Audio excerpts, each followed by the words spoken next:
Starbug landed in a neighbouring dune basin.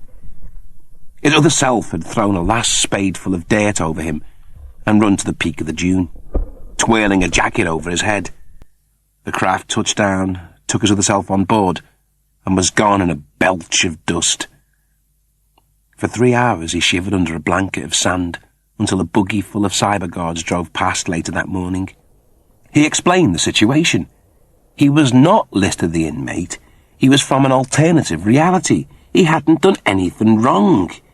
If he didn't count helping half the inmates to escape from the penal colony, semi-destroying the complex and single-handedly setting out to destroy the system of justice that controlled the entire asteroid belt, if he didn't count any of that, they had nothing on him. Sadly for Lister, they did count that. All of it. They shipped him to Orangu 12 for trial, where he was sentenced to 18 years hard thought in Siberia, which unhappily for him, they'd finished rebuilding. So Lister had returned to Siberia, this time on a dilapidated Class 3 transport ship as a prisoner of the Gulf state. He began to serve his sentence, plagued by the thought that his other self had stolen his girlfriend, his crew, and his life. He'd settled into hell as best he could. He'd got a part-time evening job with a dentist. He had to work from 6 until 10, having his fillings replaced by student dentists who needed someone to practice on. It paid $10 a day, which was enough to buy a cup of sprout soup and a ticket to one of the movie houses, which were usually playing Chitty Chitty Bang Bang. That killed time, until his neighbours went to bed and turned off their drum song. He paused to peer into a TV shop, half watching the Czechoslovakian documentary about 15th century cloud formations, when he was suddenly plucked out of cyber hell. The needles were removed from his skull, the cyber foam washed off his body, and he was dressed and strapped to a trolley which was wheeled to the commandant's office. The snug giraffe loomed over him, licking its unspeakable juices. There's someone here to see. The dollar chip leaned on him too, glistening with the sweat of the white. That cat's one. I work for the RICO program. What the hell is the RICO program? Aren't they a rock band, big with teenage girls? As you may know, this galaxy is being ruled and claimed by the Omnizone. Stars, planets, asteroids. Everything is destined to be devoured by the spiraling ring of black holes that surround its entrance. Only objects of great mass can survive the crossing. And that's why you've quit your diet, right? The Dolochin punched him hard on the top of his head. If we are to survive, we need to terraform one of the planets. Use it as a kind of ship to make the crossing to the other dimensions. Lister scratched his stubble. The planet may survive, but the guys on it are still gonna wind up as ravioli. That's if they go underground. Maybe, but first you've got to find an inhabitable planet. Or create one. Which is what the RICO program's all about, right? In years past, we have pardoned Siberian inmates if they agreed to donate their bodies for RICO surgery and become part of the primordial soup new planet. A kind of protoplasmic broth from which all things evolve. The ecosystem, animal and marine life, everything. And this has already happened? The donors lost their individual personalities and became part of a gestalt intelligence that controlled the planet. A unified entity that speeded up the creation of the biosphere from millions of years to barely 3. random chance. It was controlled by this intelligent gestalt, which we believed would be under our control. So why are you, still here? The Dolochimp stroked its snout. We used DNA extracted from Siberian inmates.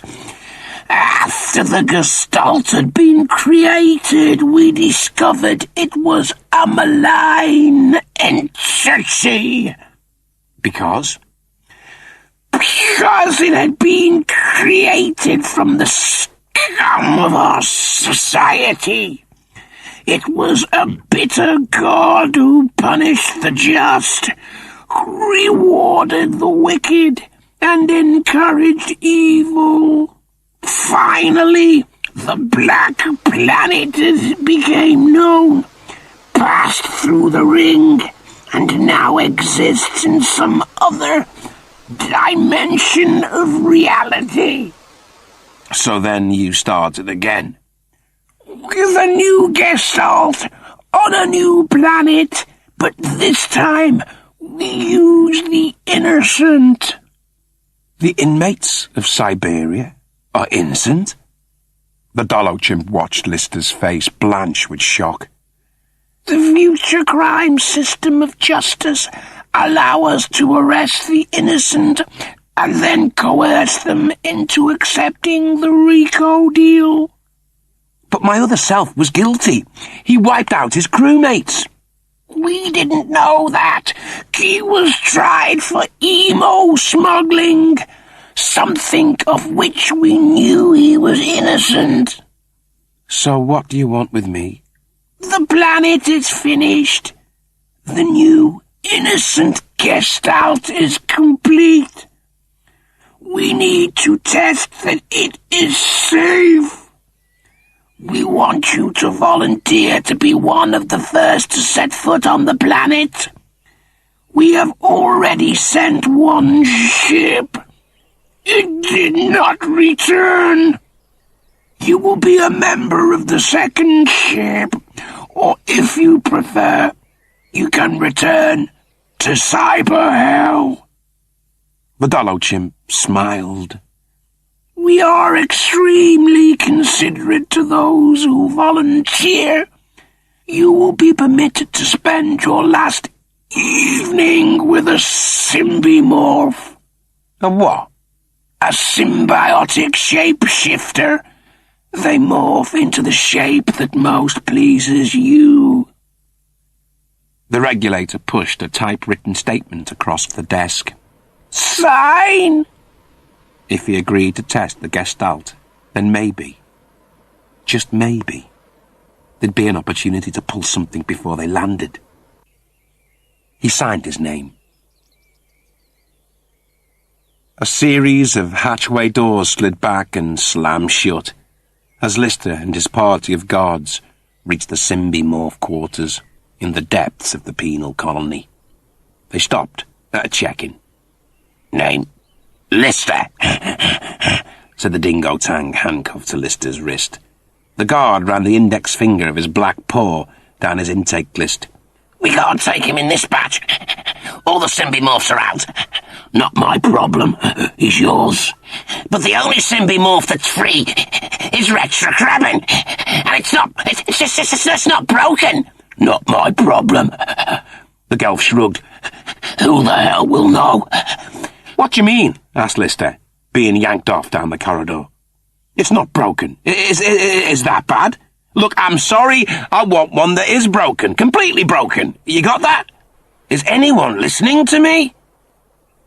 The hatchway door slid open, and Lister was encouraged to go inside. His nose hit stone, and he slithered down the cell wall like an undercooked piece of spaghetti. He got up and looked around. It wasn't a cell.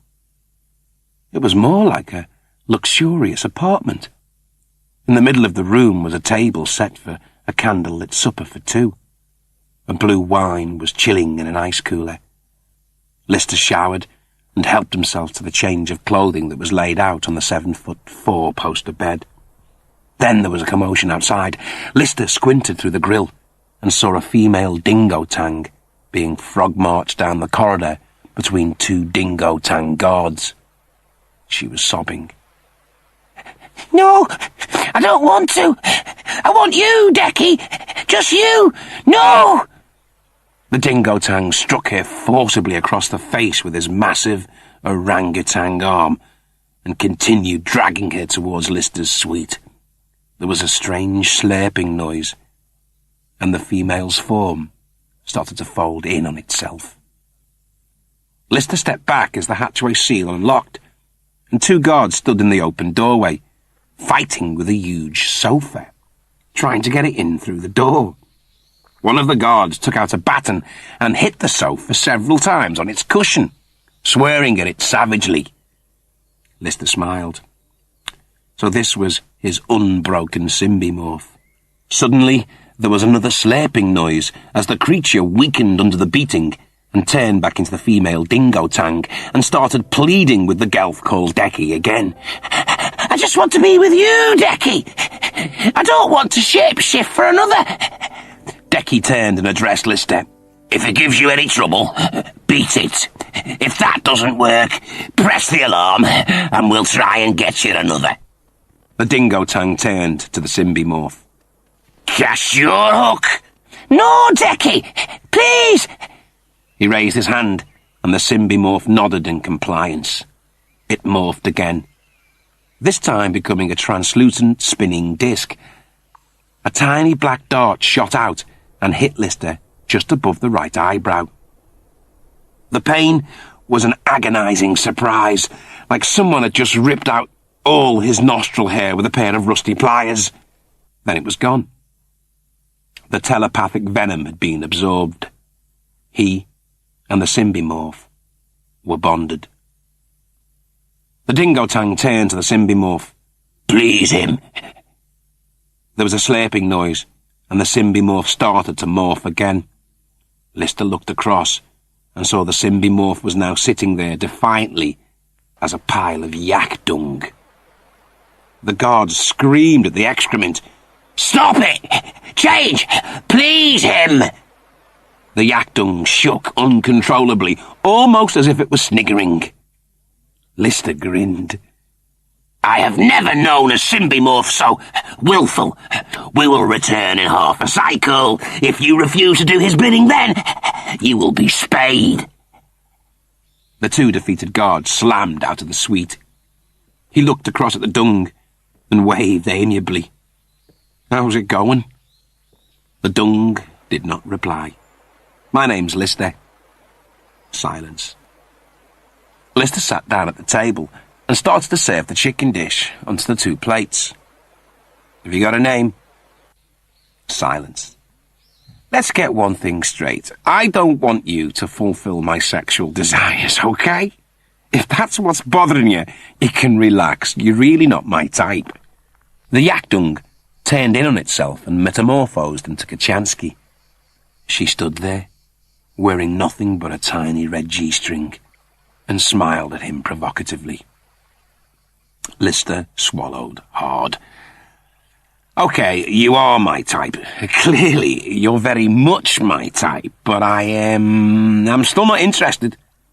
The symbiomorph shape-shifted again, this time transposing into its neutral form, a black and white, lightly matrixed humanoid shape.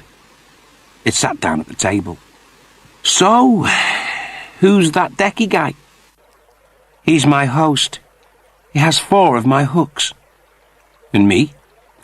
You're my co-host. You have just one, which I'll remove when our time is over.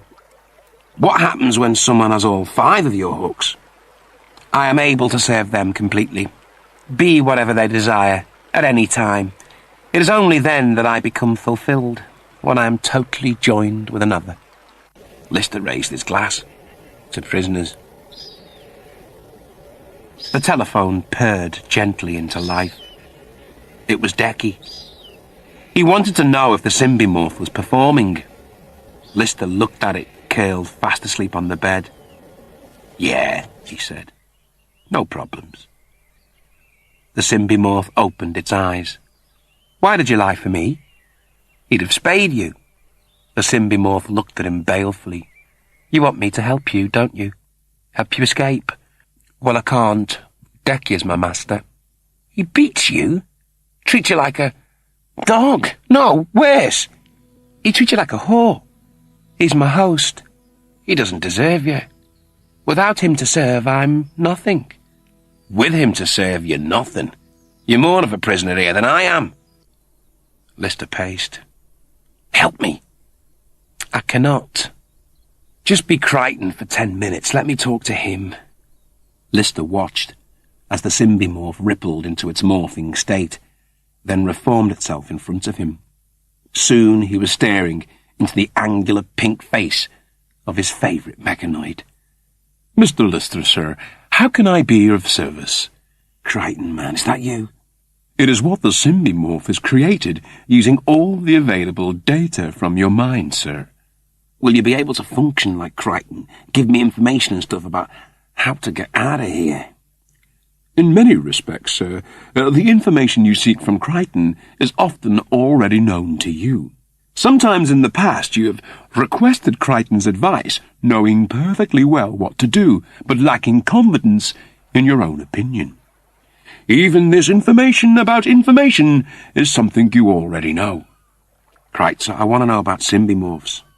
As their name implies, the symbiomorphs are symbionts, who have the ability to shapeshift into a form that will please their host. They are dependent on another organism, which is usually a member of a different species. With this host, they form a relationship of great power and sophistication, which generally benefits both species. I know all this. Your subconscious picks up knowledge with all 6 of your senses. You'd be amazed what you know that your consciousness is not aware of. Example, the photograph that you found on the derelict Starbug, the one of Kachansky and your other self covered in crazy foam. What about it? It wasn't your other self. It was Rimmer under that foam. In this alternative of realities, it is he who was Kachansky's lover, and not your other self. And I knew that. Your subconscious knew it. You told yourself there was a connection, but you never really felt right about the search for your other self. Lister nodded. So how do I get out of here? You form a relationship with the symbiomorph and persuade it that you are a more deserving host than its present master. You have to get it to empathize with your present predicament. How do I get it to empathize with me? Surely that's obvious, sir. Lister nodded slowly. I just ask it to morph into me. Then it'll feel what I feel. It will know your pain. The Mayflower powered relentlessly towards the Andromeda Galaxy. Its human crew of 8, together with 9 new species, all genetically engineered back on Earth, and a variety of bacteria and viral entities, slept soundly in the non-time of stasis, oblivious to the elements this ship was battling. The lift door rattled open, and Lieutenant Colonel Michael R. Magruder ducked out. 42 years old.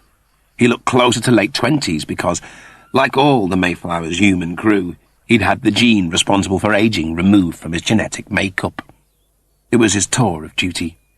Every 10,000 years, each of the Marines was assigned a tour of duty. This was his 5th. Generally, it took about 2 days.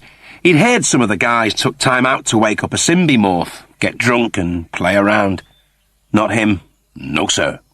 He had sworn to serve his planet, and that's precisely what he intended to do. True, he'd never be the man his father was, but damn it all to hell, no man could be. It was part of his tour of duty to check the passengers. First on his checklist were the Dolochimps. Magruder arrived at the first stasis pen. 6 Dolochimps roamed up and down in their glass dome. Something was wrong. They'd been reanimated. Must be some kind of temporary electrical fault. He moved on towards the next pen to check out the simulants. Simulants were the most expensive and complex artificial human substitutes ever created by Homo sapiens. They were human with add-ons. They lived longer, were more intelligent, and wouldn't hesitate in killing their human masters if they believed it would best serve the survival of their species.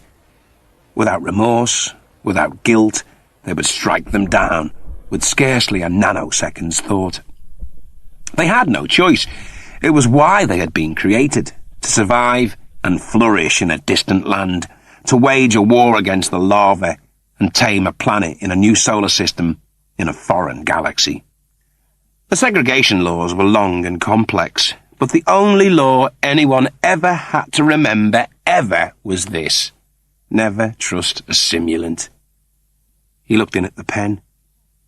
The simulants were all reanimated too.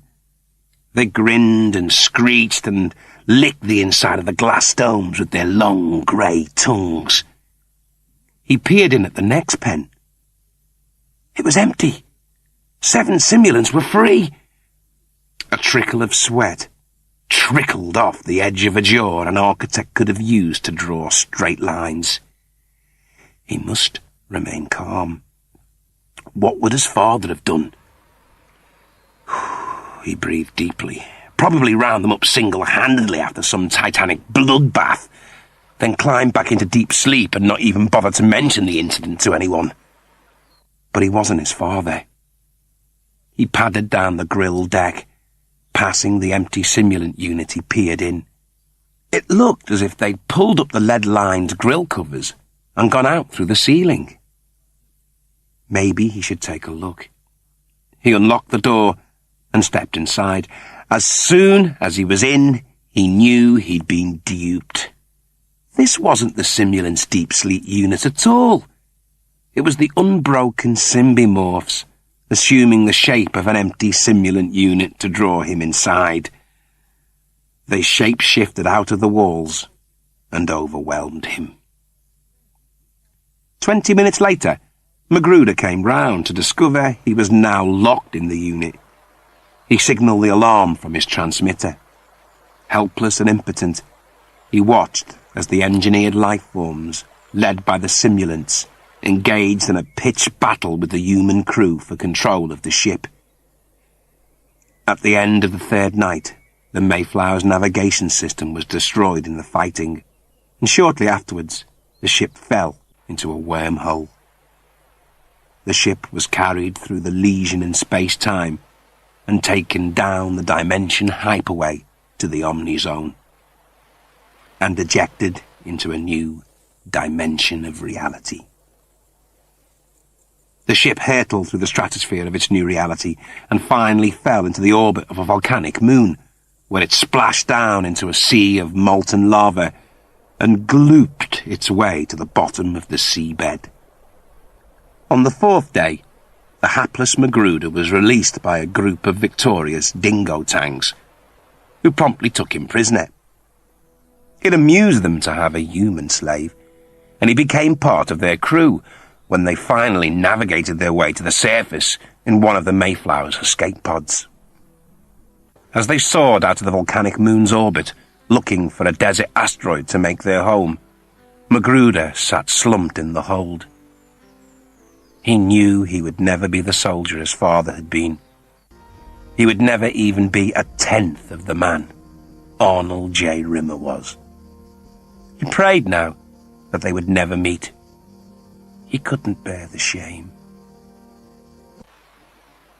The fly walked up the hatchway surface before it inserted itself into the lock drive and became a computer key. The hatchway door purred open and Lister stepped out. By his side, he was suddenly joined by a Gelf guard who walked him down the hallway and up to the check-in desk. They reached the counter, and Lister's companion waved the note in front of the seated check-in guard. Transfer papers. What transfer? It's all on the form. Without breaking stride, Lister and Retrocreben, still assuming the shape of the guard, dropped the note on the desk and strolled towards the exit.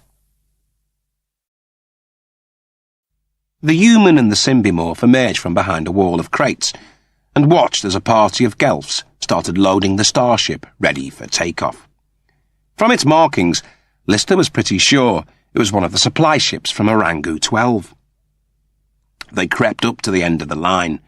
Retrokrebin morphed into a wooden packing case, identical to the ones they were loading, and Lister climbed gleefully inside. Soon he was being lifted and carried up a gangway and deposited in the cargo bay of the ship. It was dark, but warm, and he quickly fell asleep inside Retrokrebin's latest shape. He awoke several hours later. He was no longer in the crate. Retrokrebin had shape-shifted into its neutral form and was prowling around the cargo bay, trying to work out where they were. He opened his eyes and sat up. "What are you doing?" "Where did you say the ship was going?" "Orangu 12, it's a supply ship." Retrokrebin shook its head. "Wrong, look." It pointed through the plexiglass viewing window into the ship proper. The seats were filled with prisoners braced by ankle and wrist to their seats. "This is the Gestalt volunteer ship. This is the ship you were trying to escape from. Somehow we've wound up on it." Lister's face mixed to grey. "Know something else?" "What?" I don't even think we can jump the crew." "Why?" "There isn't one. The ship's on autopilot." Out of the frying pan and into the very same identical frying pan. Smeggin' great! Lister started to beat up one of the walls. Crichton stumbled groggily out of his slumber bay. He always liked to get out of deep sleep a week or so before the rest of the crew. It gave him time to catch up with his duties. He glanced down at the medicomputer that was spewing out endless data about the 4 sleepers: heart rate, blood pressure, cholesterol. Strange. Lister's dental chart was wrong. The machine was declaring that he had 26 teeth, when Crichton knew he had 27 and 1 cap. Extraordinary. Some of Lister's teeth had grown back. Crichton checked through the medicomputer for Lister's scar history. He had 4 scars in all. Crichton compared the scars with the scar history of the presently slumbering Lister. 3 scars. He logged on to the derelict Starbug's onboard computer and downloaded the file marked Lister David and started to read. Confidential. Personal evaluation on crew member Lister David. Report completed by Flight Commander Dr. Alice Kellerman. Lister first came to my attention when Dr. Nicholas Thompson told me he had a particularly difficult patient and asked if I would see him. In Dr. Thompson's opinion, Lister was a grade 2 sociopath, and he requested my view. Naturally, I was curious as to how a personality such as Lister's was able to have passed the initial intake committee and been accepted into the Starfleet. In keeping with the model of sociopath behaviour, I found him to be a man of immense charm, a trait he used frequently to extricate himself from many of the predicaments he found himself in. We talked about his school days, which were littered with examples of truancy, suspension, and expulsion. Before joining the Space Corps, he had spent his time in and out of work. He told me that after a few weeks of employment, he became restless and discontented, and he found it impossible to hold down a job for more than a few months. During this time, there were also 2 periods of imprisonment, the first for burglary and the second for drunken driving. He boasted to me that he had committed several robberies and had escaped scot-free. He exhibited no remorse about his life or his predicament and had no guilt feelings about his behaviour. He found his failure to plan ahead almost always got him into trouble, but his impulsiveness and general recklessness prevented him from overcoming this trait. Orphaned from birth, his adoptive father was sentenced to a 10-year prison term for embezzling funds from the Miranda Insurance Company. He was then reared by his adoptive mother, Beth Thornton, who had a history of manic depression, a fact withheld from the authorities. Lister's case follows a classic pattern. Children born to parents with criminal backgrounds who are then adopted by middle-class parents with similar law-breaking tendencies have a greatly increased chance of developing sociopathy. Also, from a genetic point of view... What are you reading? Crichton wheeled round. Lister stood sipping a cup of coffee, darkly serious and unsmiling. Crichton fumbled the sheet of papers in his hand. "Oh, you're out of deep sleep, sir." "What are the papers? You seemed very engrossed." "Oh, just some files, sir. Nothing special." Lister started unwrapping the bandages from his hands. "Should be healed by now. I adjusted the deep sleep program to keep my hands and feet in real time." He held up his pale hands to show Crichton. "Good as new." He picked up a spray can and squeezed the life out of it. "Give me the pages." Crichton's elbow smashed the glass case to his right, and he hauled out the fire axe. "Where's Lister? What have you done with him?" Lister pointed to the papers. "This stuff isn't true. Kellerman had a grudge against me. I can prove it." "Where's Lister?" "He's dead." The news cut through Crichton like a cheese garrote through ripe brie. Explain." "He died in Siberia when we lost gravity. He was sucked up into the cyber lake and drowned. I didn't know how to tell you. And when I saw how much Chris loved him, I thought I'd try and take his place and no one would get hurt. Was that so terrible?" Crichton didn't reply. "Look, this report's not true. Call up Kellerman's CR and you'll see that everything I say is true." Crichton nodded. He half-turned in front of the info link and started to log on to the derelict Starbug's computer. The metal flight seat hit him across the back of his cranial dome, followed by a second mighty blow from an oxy-wrench that struck him on the top of his right shoulder. As he swiveled round, a punch hit him on the bridge of his nose, and he slithered onto the floor. Lister dropped on top of his body and started prizing off his chest plate to get at his CPU. The alert siren howled out of the comm speakers. At first, Lister's doppelganger thought Crichton had somehow turned it on. But seconds later, a laser cannon exploded off the starboard bow. The mechanoid swiveled left and tipped his attacker to one side as he scrambled to his feet. "Sir, we're being attacked." Lister threw himself at his legs and started clawing at his chest plate once again. Crichton began to curse in machine code. Why wasn't he allowed to harm human beings? Clearly, his programmer had never seen the need for dealing with homicidal alternative versions of your crew while simultaneously being attacked by a foreign spacecraft. An oversight he couldn't forgive. A second laser cannon rocked the ship, this one shaving Starbug's nose cone and starting a series of small fires in the cockpit. A face faded up on the comm screen. It was the face of a woman. Not by any means an unwelcome face. In fact, it was the face of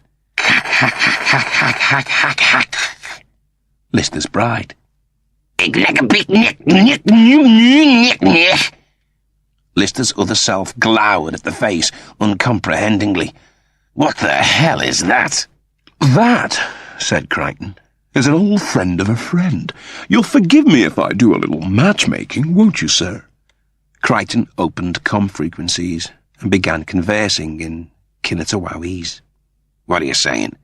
"The Kinnatawawis, we made a deal with them for supplies." "And?" "We left without settling the bill. They're saying if we don't settle it right now, they're going to reduce this craft and everything on it to something smaller than a weightlifter's winky." "So give them what they want." "Very good, sir." The Kinnatawawi ship docked, and 4 Kinnatawawi tribe members marched through the decom chamber and into the midsection. Gazed around the room as Crichton and Lister stepped down from the cockpit. Lister's other self held his arms open in supplication. Grab what you need and get out of here. Hack, hack, hack, hack, hack, hack. Right jab hit his chin with a wince-making crunch. A puzzled expression rippled across his face, and he fell like a toppled water tower. Hack, hack, hack, hack, hack, hack. Sat on his groin, grabbed him by his collar, and hauled him into a sitting position. She kissed him greedily, her green tongue exploring his mouth. Then, her lust temporarily sated, she lifted his limp body into the air and draped it over her left shoulder. Crichton watched them leave, his face saturated in smiles. He was just thinking how being online could be so good sometimes when his olfactory system detected the fire. The fire caused by the laser cannons that was now in the cockpit and sending hacking black plumes of smoke into the midsection. The fire that was now impossible to put out. Starbug bansheed through the lava planet's atmosphere. A single sound bellowed from the engine housings. Death dive. The three figures sat up in the sleep bays and started to rouse themselves. Crichton stood over them, smiling happily. "Welcome back online, sirs, ma'am." He emitted this greeting without a trace of panic. At no point did his voice hint at the fact that the ship was out of control and caroming towards a planet whose ground temperature was hotter than a gigantic chicken fowl. "Have we reached the lava planet yet?" "Yes, ma'am," he soothed. "Have we gone into orbit?" "Yes, ma'am, we certainly have." "When will we touch down?" Crichton's eyes flicked upwards to a wall clock. "About 32 seconds. I'm afraid we're in the middle of a bit of a death dive." "Death dive?" said Rimmer. "I'm afraid the ship's on fire, too." "Fire? What kind of fire?" "A hot one." "Well, put it out." "It's not possible to put out, at least not by myself. If no one has any objections, I suggest we skip morning tea and engage panic circuits forthwith." "God, what a way to be woken up," said Rimmer. "Any other bad news? I mean, let's hear it all if there's any." "I'll tell you about Mr. Lister later, sir." Starbug bulleted into the broiling heat of the ocean of lava and glooped its way downwards into the cloying currents. 10 fathoms. 20 fathoms. 40 fathoms. The cat grappled with the joystick. "Give me manual, bud." "I'm trying," Kachansky croaked. "How about now?" "Nothing. Everything's out." The cat hammered redundantly at the control panels. "It's deader than penny round collars." Rimmer's hologrammatic image wavered as the sweltering temperature began corrupting his light-beat transmission. "It appears, people, we've got about 20 seconds before we one microwave." Crichton looked up. "That's it, sir. You should have manual now." "I got it." The cat snapped back the joystick, but the craft was unable to change direction. It was impossible to break the lava's embrace. Kachansky's fingers spun across the command keyboard. "Launching Scouter. Let's see if there's any other way out of here." The cat maintained his one-arm wrestling competition with the joystick. "We can't maneuver in this stuff. It's like driving through a double-thick banana milkshake. There's no way out of here." Scouter remote link bleeped into life. After several seconds, feedback data started gushing onto the console in machine code. Crichton translated. "It's found an ocean. Beneath the lava, it appears the lava only covers the first 500 fathoms. Underneath, there's a normal seabed with a degree of underwater life. Not glad tidings of the first order, I'll grant you, but at least our demise has been postponed long enough for me to complete this week's ironing." Crichton shook his head in relief. "I'd hate to have gone knowing your panties were still crinkled, ma'am." Starbug hit the cooling waters of the ocean. The craft stabilized and the steel and metal framework screamed out in agony as the dropping temperature twisted and buckled the ship beyond all recognition. The hull was intact, but hugely misshapen. It looked like a cheap plastic toy that had been held in front of a flame. The cat tapped in the commands to transfer the engines to marine propulsion, and Starbug banked to its starboard bow and started to explore the world under the molten lava.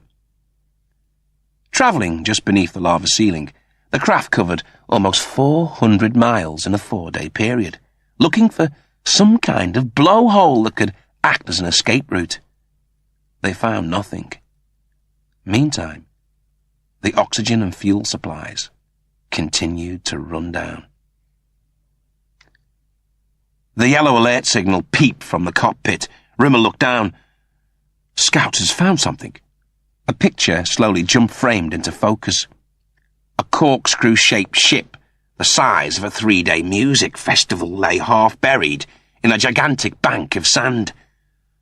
100,000 portholes pocked one side of the vessel. Scouter tracked down the craft's hull until finally it came to rest on the ship's name. Browned by seaweed and moss, the ship was the Mayflower. The airlock hissed open, and 3 figures dripped seawater into the Mayflower's reception chamber. Crichton removed Rimmer's light beam from its waterproof pouch and launched him into being. Rimmer nodded courteously. "Thanks, Crichton." Kachansky threw the cat a torch. "Okay, let's split up. Rimmer, you go with the cat. I'll go with Crichton." Rimmer's eyes darted down the maze of darkened corridors. "Why?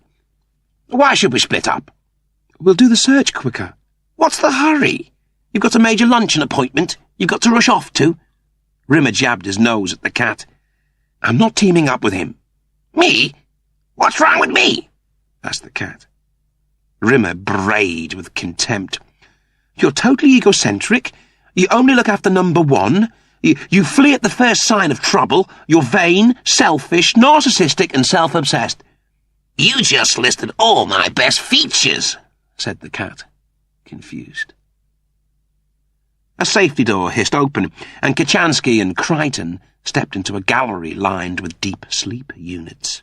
A strange orange fungus with yellow pustules dripped down from the ceiling. They unscrewed a floor square and took a time-consuming and hazardous detour down the underfloor air vent shafts. When they surfaced, they found themselves in some kind of research lab. Crichton paused in front of an impressive-looking bank of computer terminals. "Hubba, hubba, what have we here?" He flicked a switch on his chest plate and pulled out a stretchable computer lead, which he attached to one of the terminals. "Just downloading the black box, ma'am." The pupils in his eyes suddenly disappeared and were replaced by 2 small clock faces.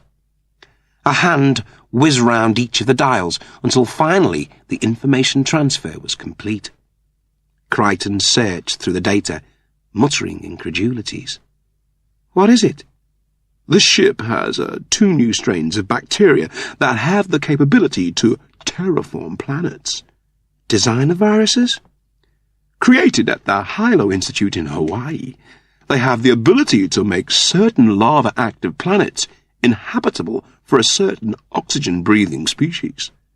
Kachansky grinned, understanding. "I think it's these 2 viruses, in combination, that have created this very ocean, ma'am." Shortly after the Mayflower crash-landed, one of the survivors must have released the terraforming viruses and produced this world under the lava ceiling. "Presumably as a means of enduring the lava's searing heat." "Precisely. But why would they only partly terraform the planet?" "Perhaps the lava cover gave them a defense from simulants or gelfs who'd have come back and ransacked the ship." "But if this is true, ma'am, where are they? According to the Sci-Scan, the ship's deserted." "On occasion, the Sci-Scan's been known to be wrong."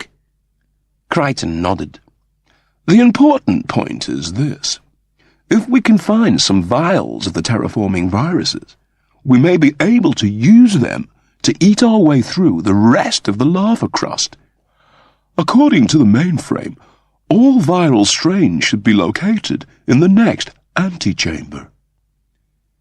The hatchway door arced open, and they stepped inside. The whole of the chamber had been pointlessly wrecked. Crichton stooped and picked up a handful of the pencil-thin tubes of glass. But what was it? What did it do? Identifying the different viruses was going to be close to impossible. Floodwater had washed away most of the ident codes, and without them, they couldn't cross-check with the mainframe. They simply had to find tubes with ident codes intact. After almost an hour, Crichton finally found a vial that did have an ident number. He returned to the gallery and searched through the databanks on the Mayflower's mainframe. There was a brief description of the virus's structure and what it did. Gachansky pulled on her earlobe. There are hundreds of thousands of vials in there. It's taken over an hour to identify one, and we've got barely 5 hours left. We're never going to find it in time. It's 1 billion to 1 shot. Crichton started back into the antechamber. It's the only shot we've got, Ma'am. The twin beams of light zigzagged down the corridor. They walked in silence past a series of sleeping domes. Dolochimps, dingo-tangs, symbiomorphs, all empty. Rimmer peered into the 5th one. It contained something. Something slumped in the corner. He breathed on the glass and tried to wipe it clean. It was still unclear. You see that? What is it? The cat peered into the dome. Not sure. I can't smell much either. He pressed the keypad and the glass window yawned upwards. The cat walked into the dome, stooped, and picked it up.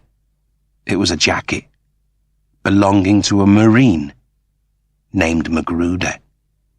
Rimmer hated Marines. They all thought they were God's gift to soldiering. The cat tossed it to one side, and they continued their walk through the crashed ship. Rimmer smiled. He dated a girl called Magruder back on Red Dwarf. She was pretty, dark-haired, with computer blue eyes. Normally shy around attractive women, unusually for him, he'd opened the conversation when he'd inquired why she was wearing a white bandage around her head. Was she a Buddhist or something? She'd smiled and said she'd just been released from the concussion ward. A large piece of machinery had fallen on her from a great height, but she'd made a complete recovery. They got on like a house on fire. She found him amusing and attractive and told him so, even asking him to come round to her quarters that evening for supper. Of course, Lister had taken the smeg out of him, saying she was only dating him because she thought he was someone called Norman. He'd ignored him. For 2.5 days, everything was fantastic. This was the real McCoy. Then, quite suddenly, and for no reason he could work out, Lister's remarks had got to him, so he'd set out to prove Lister wrong. He decided not to phone her. He would wait for her to phone him. It was only a little thing, but in some small way, it would prove that she really did care. Yvonne never phoned. They never dated again, and although they shared nods when they passed in the ship's corridors, they never really spoke, ever again. Rimmer and the cat walked under an archway, which slid open, revealing a large, horseshoe-shaped crypt. Computer terminals, carpeted in dust, lined 3 walls. At the end of the chamber, a giant multicoloured matrix with strange notations dominated the room. The cat's beam made a beeline for the matrix of coloured squares. He jabbed one, as much as to cover the depth of the dust as anything else. A soft humming sound kicked in. Then the chamber came to life, as line after line of multicoloured neons clicked on and advanced around the horseshoe of machinery. Rimmer turned. Don't mess with that. We don't know what it does. I'm just taking a look. Well, don't take a look, and that's an order.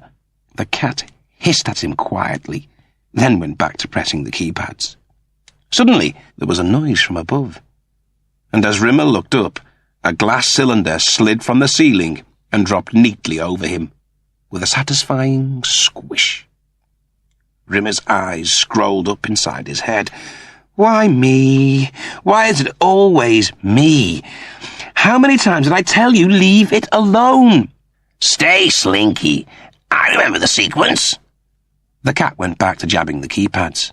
Get Crichton! A flashing red light triangled into the chamber, accompanied by a stern bass throb. Wow, that's beautiful. Forget the light show. Go and get Crichton. Wait! I'm getting something. A computer throbbed into being. Transmogrification sequence initiated. Gene sample accepted and cloned. The computer bird. Please key in new genetic structure. Do nothing. Press nothing. Go and get Crichton. Hey, you think I have to rush off and get novelty condom head to bail you out? I got you in this mess. I'll get you out, okay? Get Crichton. I know what I'm doing. New genetic structure accepted. Metamorphosis in 10 seconds and counting. Hey, I've got an absolutely terrific idea. Why don't I go and get Crichton? Forget Crichton! Press the pads! Any pads! Without warning, the cylinder whited out and cut Rimmer off in mid-rant. The cat stepped over and peered through the glass. A thick, swirling smoke rotated inside, making vision impossible. Gradually, agonizingly, the vapour twirls began to dissipate. The cat's eyes darted round, looking for some sign of Rimmer. He wasn't there. Nothing was there, apart from a chicken. A chicken that was glowering at him furiously. Sequence complete, the computer said coyly. Kachansky peered into the cylinder and watched as the chicken pecked furiously at the glass. That's Rimmer? The cat nodded. What can I say except... whoops. Crichton gazed at the array of hardware. What is this machine? Kachansky stretched upright. Must be some kind of DNA modifier to help the terraformers. The cat gazed around at the vast network of computer banks. They really must have liked chicken a whole hell of a lot to go to all this trouble, though, bud. Kachansky peered at the hard drive. A kind of library of life. Presumably you just summon up whatever combination of genes that you need and put together the resulting life form. But Rimmer's a hard-light hologram, Mom. He hasn't got any DNA. The computer must have managed to do a transposition, swapping hard light for genes. Crichton made comforting clucking noises as the chicken circled angrily inside the cylinder. The question is, can we turn him back again? The cat shook his head. The question is, do we want to? Crichton gazed up at the matrix. Hypothetically, there shouldn't be any problem recalling Mr. Rimmer's original form. It's simply a matter of decoding the keypad. Crichton tapped expertly into the keypad. Let's try that. For a second time, the cylinders whited out, and 3 sets of eyes gazed in through the smoke. A white-bellied, brown-backed Mongolian gerbil with unnecessarily ridiculous ears returned their stares, with a look of seething ill humour. It lassoed in its long tail and furiously set about cleaning its whiskers, trying to take its mind off the fact that a group of so-called crewmates was seriously screwing around with its molecular structure. It took 4 hours, during which Rimmer underwent nearly 300 genetic reshapings, involving most of the animal kingdom. Finally, an ashen-faced Rimmer stepped out of the plumes of smoke and shakily staggered through the hatchway. As the others left, Crichton hung back in the chamber and stared wistfully at the huge multicoloured matrix. Here, in this room, was a machine that could fulfill his greatest desire. It could make him human. No longer would he be second class. No longer would he be a prisoner of his ridiculously shaped angular face and absurd body. When the time was right, he would return. Lister hammered impotently at the controls. Useless. They were landing on this planet with its Gelf-created gestalt, whether he liked it or not. He glanced down at the ship's navicomp and couldn't help noticing something rather large north-northwest. It was like a huge tornado, half a mile wide, powering across the planet's surface. "What is that?" he said to no one in particular. "Is that a storm?" The retros furied into life and started to lower the craft gently to the ground. Behind him, the volunteers' restraint cuffs clicked open and gave them their freedom. Simultaneously, the ship's controls whinnied and died. Some kind of electrical interference had killed the ship. No option now. The ship was going nowhere. They had to get off. Lister and Retrocreben splintered off from the rest of the volunteers and headed along a pass between two sand mountains, looking for shelter. The planet seemed unremarkable, almost total desert, with only the occasional straining patch of light vegetation. As they reached the end of the pass, they climbed the eastern of the two sand mountains and stared down at the land below. Rich greens of grass and trees, vivid yellows of wheat. Lister swiveled to look at the desert pass they had navigated. From his vantage point, it looked quite different. It was almost as if a huge lawnmower had been driven across a whole strip of land, incinerating every single piece of vegetation as it went. Was this the planet's gestalt? He asked Retrocreben to form Crichton, and they started discussing it as they headed back for the ship. But then, without warning, darkness fell. They stopped and made camp for the night. Retrocreben became a fire, and Lister hunched in front of it, and was soon asleep. Lister stood on the crest of the hill and stared down at the valley below. It was as if someone had taken a gigantic razor and cut a swathe across the land. In the middle of the carnage was the carcass of what was left of the ship, silent and numb. Lister and Retrocreben searched through the wreckage. They found the bodies of many of the volunteers. Several were locked together in combat. A bitter wind of fear howled through Lister's guts. It's almost as if they killed one another. Then suddenly a ring of figures surrounded them, partially blinded by the sunlight. All Lister could see were 8 silhouettes. Then a spear, 7 feet long, buried itself in the ground a yard from Lister's foot. Retrocreben started to shapeshift.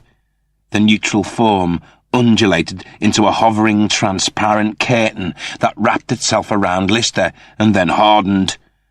Lister was forced to squat on his haunches as he found himself cocooned in a reinforced glass shell. The figures kicked the glass nut without result, before accepting defeat. They picked it up and started to carry it back to their base. Lister squatted inside Retrocreben and watched as he was carried down a series of cavernous passages where he was set down in front of an open fire. A figure shawled in an animal fur stood and peered down at him.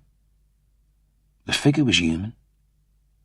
Sensing Lister's mood change, Retrocreben shapeshifted into its neutral form, as Lister stared into the face of another member of his species.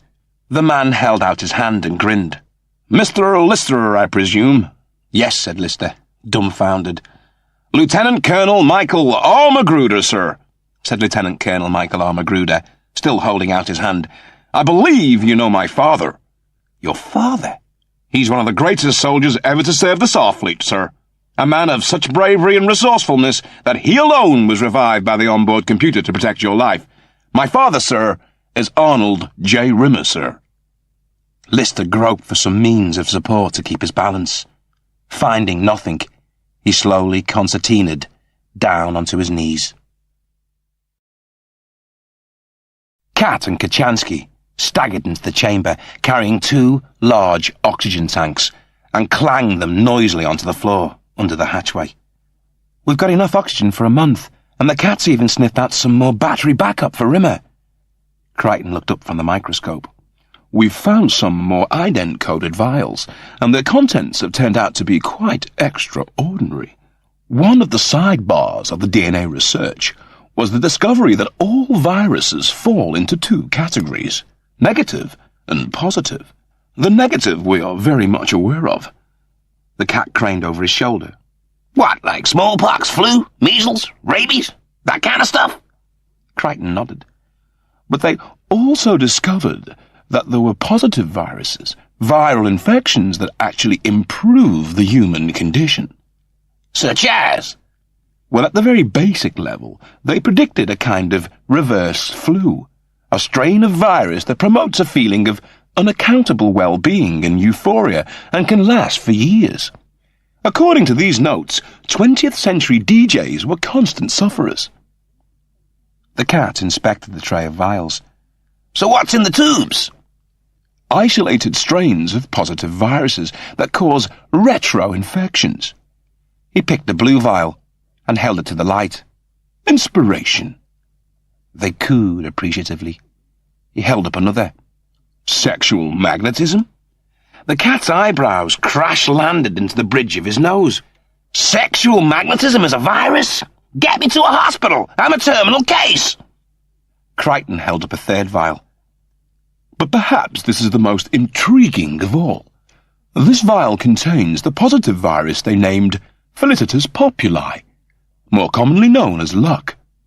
Luck is a virus? Asked Kachansky. Crichton poured a minute amount of the liquid into a neck blast syringe. Want to try some? Kachansky said. Is it safe? Perfectly. Kachansky pulled her collar aside, and the syringe hissed into her neck. She rotated her head and straightened. So what now? Crichton handed her a pack of cards. Shuffle these cards, and then pick out the 4 aces. She fanned them out, face down. Her hand moved along the line and flicked over a card. The ace of hearts. The odds of you picking out that card correctly are 13 to 1. Kachansky's hand went down the line again and picked out a second card. Ace of diamonds. 221 to 1. Kachansky turned over a third card. It was a club. The ace. 5,525 to 1. The fourth card. Ace again. The odds on you picking out 4 aces from a pack of unmarked cards are 270,725 to 1. Have you any conception of what this means? He said quietly. Kachansky nodded. It means we're playing poker, that's what it means, okay? $20 pounds a stake, Dukes are wild. Rimmer chipped in. I don't think that's exactly what Crichton had in mind, actually. Gin rummy? I mean, Mom, that if you've contracted the luck virus, it may be possible to detect the terraforming viruses out of the hundreds of thousands of samples that are strewn around the chamber. Kachansky nodded. Okay, but then we play poker. She strolled across the lab, studying the floor, then stooped, thrust her hand into a mountain of tiny vials, and emerged with one. That one? I think so. Has it got a number? She rotated the vial and read off the viral ident code. ZCSB FD60PIW53. Rimmer smiled. That's the first virus. That's it. You've done it. Kachansky waded into another mound of vials and pulled out 3 more. Okay, I'll put my money that the second virus we need is this one. Here we go. KDNIUJ98SSC. Crichton gasped in dismay. It's not C, it's J. Kachansky grinned. Just joshing. J it is. What about the other 2? Why did you choose them? I'm pretty sure this one is another vial of the luck virus. Crichton examined the serial number and nodded. And this one, Kachansky held it up to the light, is going to help me sometime, but I don't know how. She read out the serial number. 90 seconds later, the computer flashed, trace complete, and a description of the vial punched up onto the screen. Name, Brassica 2. Function, creates fast-growing broccoli. Kachansky shrugged. Don't ask me. 2 hours later, they released the virus into the molten lava and watched anxiously for signs of cell corruption in the magma. 30 minutes into the vigil, they received a positive analysis from the Mayflower's mainframe. The report anticipated mulch within 5 days and predicted it would be possible to drive through the mixture of thinning lava within 36 hours. Rimmer glanced at his watch. "We haven't got much time to complete the salvage operation. I suggest we get cracking." 6 hours later, Kachansky's body hit the springs of her bunk. She was asleep in seconds. Noiselessly, Crichton slipped on his diving suit and set the airlock for remote. Within minutes, he was striding back across the ocean bed in the direction of the Mayflower. He passed under a lead archway and stepped into a large, horseshoe-shaped crypt. He knew how to operate the DNA modifier now. The operation was really quite simple. He punched in the pattern of the new gene formation, and a glass cylinder whooshed down from the ceiling. The modification began, and the cylinder whited out. When it rose back into the roof and the smoke had cleared, Crichton was no longer there. Instead, there was a man. A naked man. A Homo sapiens. "What did you say your name was?" "Magruder, sir." "Magruder? Your mother must have been a von Magruder." A smile neoned across Magruder's face. "Ever since I was a small child, she's regaled me with tales of his outstanding feats. She said I'd probably never meet him because his ship was lost in deep space, sir. When the ship's black box touched down in the Pacific, and I just knew he was still around, I also knew I had to find him, and I've kind of built my career around that search, sir. Was he really as truly astonishing as my mother made out?" "Well," said Lister, uncertain how to answer. Obviously. You know. Magruder looked at him expectantly. "Was he really the greatest soldier who ever lived, sir? Better than Patton, sir? Better than anyone? All those tales of sacrifice and valor. Sometimes, I have to confess, I wondered if my mother wasn't exaggerating just a little. What was he really like?" Lister paced around the cave, his back to Magruder. Then he turned, his face sheathed in seriousness. "What was he like?" "Yes, sir. He was a truly great man." "I knew it!" "A fine soldier, a good friend, and a hell of a great man." Magruder sparkled. "Is it true, sir? That story about how he saved 6 officers when they were trapped inside the hold, and he—" "It's true," Lister interrupted. "It's all true." Magruder's eyes lit up like 2 star clusters. "And what about the time?" "That's true. Everything's true. It's just a crying damn shame you'll never get a chance to meet him. The last I heard, he was a hologram. What became of him?" We got split up. He's with my girlfriend and a mechanoid, and this guy who evolved from cats. They could be in one of a gazillion realities." A sad smile pinched at Lister's mouth. Suddenly, there was a flurry of activity, and a party of volunteers entered the cave. "Nowaki, sire! The rage is coming!" Magruder nodded. "Split into 3 groups as always. Divide the men." The Gelf turned quickly and left. "The rage? Is that what destroys the land? Why do you call it the rage?" "The rage of innocence. All those internees imprisoned unfairly were forced to sacrifice their lives to help create the Gestalt. All those entities, railing against the injustice of their punishment, furious at the inequity and corruption of the system, were then thrown together and moulded into one giant organism. A seething tornado of fury. That's why it attacks the lush green planet it created. It wants to make it uninhabitable for the Gelfs, so they can't use it to traverse the Omnizone." Lister nodded. Magruder continued. "Its fury is contagious. All who inhale its wind become consumed with such wrath, husband kills wife, brother kills brother, parent kills child. Lister remembered the snarling bodies twisted in combat in the carcass of the volunteer ship, and this makes the planet totally uninhabitable. The dingo tank, sir, put me on the first volunteer ship. 2,000 of us. Now there are scarcely 40 left. How come you guys made it? We discovered a way of surviving the wind. All those who hate come together in a circle of sacrificari, and one must be sacrificed. The full fury of the rage enters one of the group, and he is immolated, but the others live. A Gelf stood in the entrance to the cave. Nawaki, sire. It is time. You must delay no more. Magruder nodded. Come, Mr. Lister. You will travel with me. You can tell me more stories of my father's remarkable deeds. Yeah, said Lister, uncertainly. Sure thing. Lister, Retrocreben, Magruder and the party of Gelfs headed south towards a fan of mountains, while the other two groups headed west and east. The rage swept in from the north. The direction each party had taken had been decided by drawing straws, and it became clear to Lister 2 hours later, as his group navigated its way along a mountain pathway thick with sludge, that it was their group that was going to be hit. He stared into the valley below and watched as the electric-orange twister scythed its way across the countryside, devouring the land like a greedy bird eating a line of grain.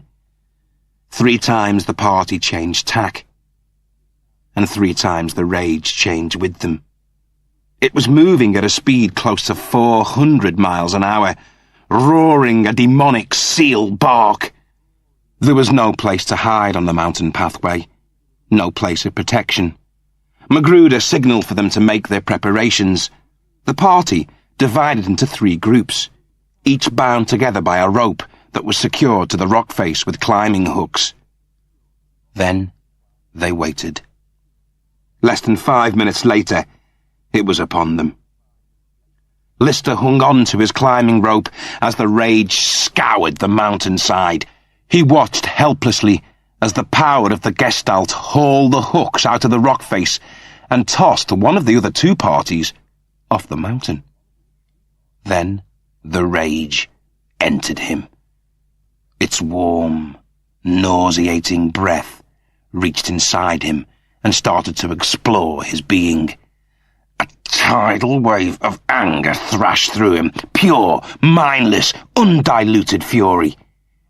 It made him feel powerful.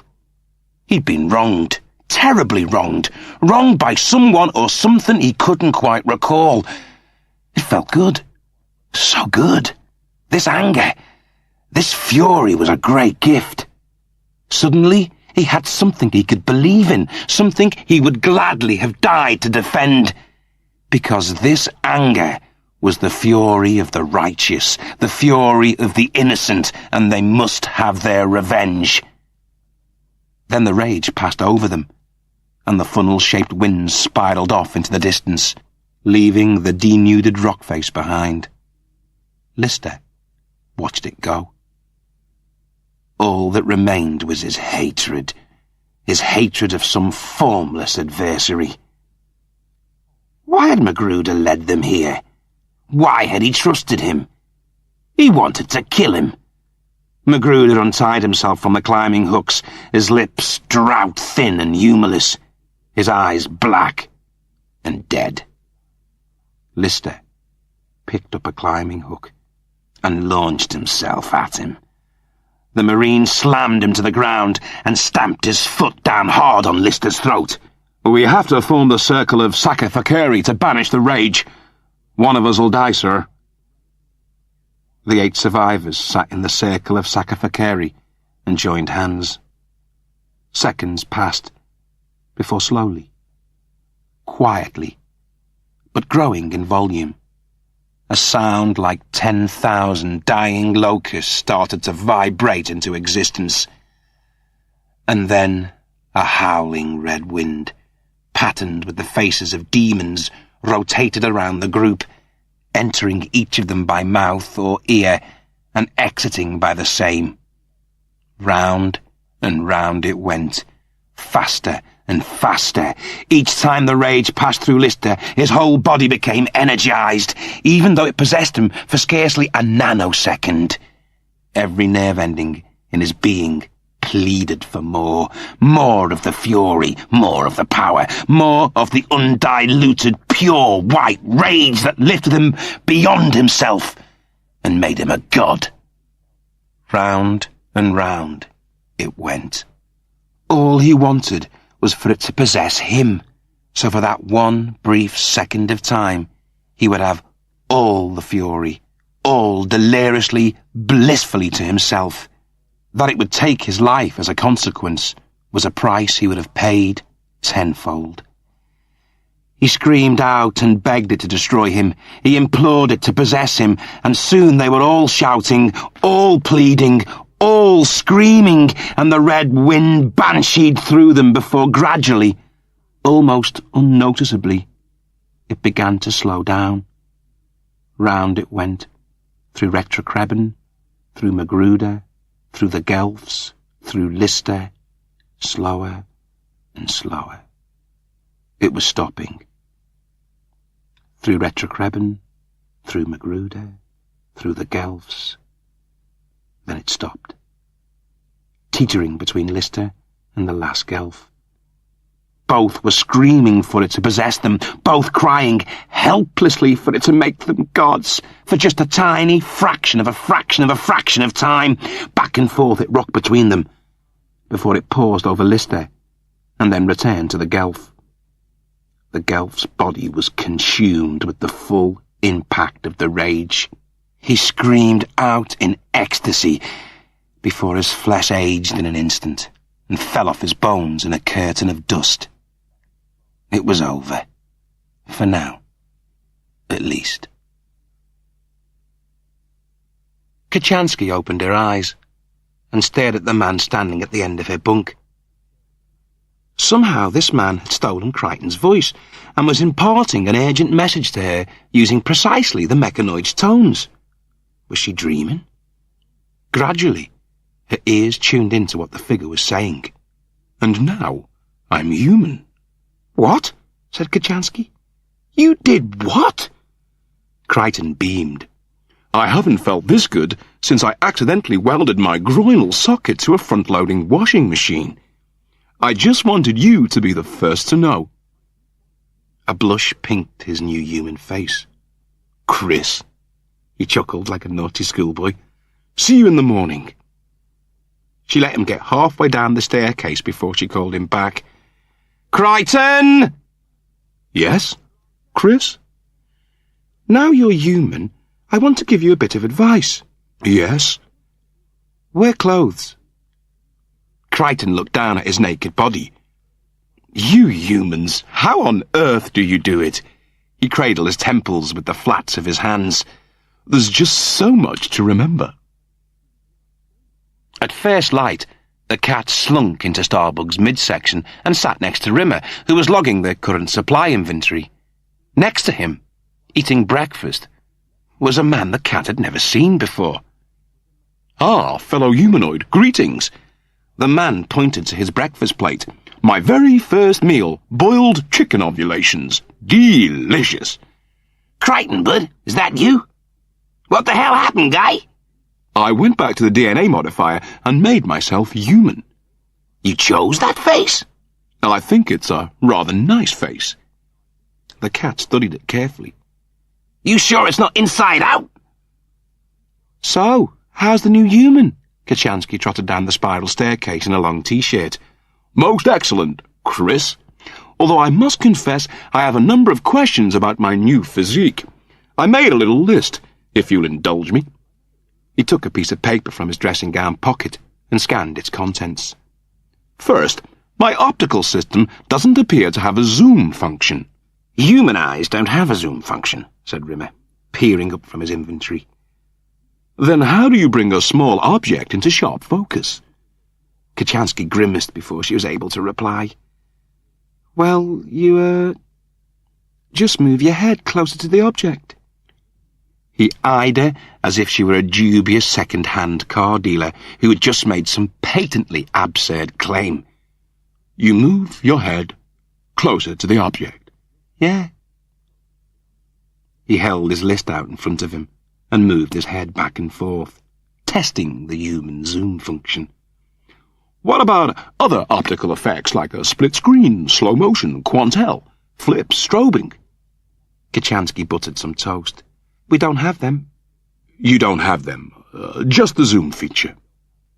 He zoomed into his list again and tried to appear enthusiastic. Great! Well, that's, great. What a tricksy piece of software. He consulted his list again. Next. Oh yes, my nipples don't work. When I was a mechanoid, twisting the right nipple nut was the way we regulated body temperature, while the left nipple was mainly used to pick up short-wave radio transmissions. What I'm saying is, no matter how hard I twiddle them, I still can't seem to pick up Jazz FM. Human nipples don't do that. They're just there for decoration. They don't perform any snazzy functions at all? Sorry. Crichton tried to remain cheerful. Recharging, he said, and picked up a brutal-looking electrical lead. I presume when humans want to recharge, they do it in much the same way as we mechanoids. Indeed, I've located what I presume to be the recharging socket, but for some strange reason, it doesn't appear to have a standard 3-pin connection. Do I have to use some kind of special adapter? Because no matter what I seem to do, the lead keeps falling out. We sleep, bud. That's our way of recharging.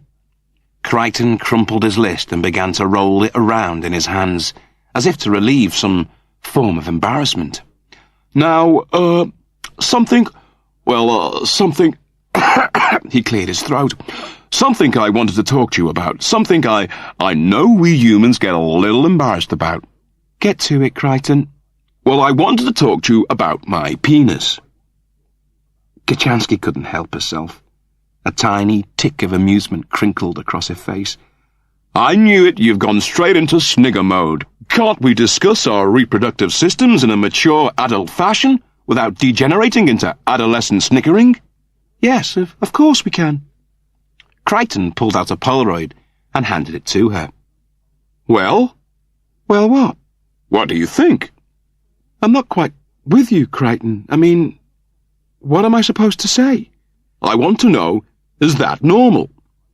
Taking photographs of it and showing your friends. It's not, no. But it's hideous. Is that the best design they could come up with? Are you seriously telling me there were choices and someone said, there, that's it, that's the shape we're looking for, the last chicken in the shop look? Shakespeare had one of those? Einstein? Perry Como sang Memories Are Made of This with one of those stashed down his slacks? Crichton shook his head. I think I understand now why humans don't have a zoom mode. He handed her another Polaroid. Take a look at this. Crichton handed her a third Polaroid. And this. She put the two snaps together, one above the other. Her mouth dropped open so wide it could have garaged the Buick. Now, why do you suppose that happened? What were you thinking about at the time? Nothing special. I was just idly flicking through an electrical appliance catalogue, and suddenly my underpant elastic was catapulting across my quarters. You see, you're neither one thing nor the other. You're human on the outside, but you're still a mechanoid on the inside. You shouldn't be getting a double Polaroid about electrical equipment. But it was a triple-sack Easy Glide vac with turbo suction and a self-emptying dust bag. Don't you see? It means you're not truly human. You're still a mechanoid, whether you like it or not. I think you should change back, said Rimmer, completing his inventory. What? Become one of those poor, sappy, sad-act mechanoids again? But this is my dream. Kachansky got up from the scanner table and started putting on her diving suit. Sometimes having your dreams come true can be the worst thing that can ever happen to you. What do you mean? Becoming human isn't going to solve all your problems. You're still the same person, with the same hang-ups. Inside, nothing's changed. But I don't have any hang-ups, not now. I hope you're right. I really do. Come on. We better get back to the Mayflower and pick up the rest of the salvage. Rimmer nodded. We want to be out of here in 8 hours. Kachansky, Cat, Rimmer and Crichton staggered down the thin metal staircase, carrying the 10-foot-long oxygen tank like a roll of carpet. An hour remained before the mulch would be ready for penetration, and already they'd successfully completed 4 salvage missions.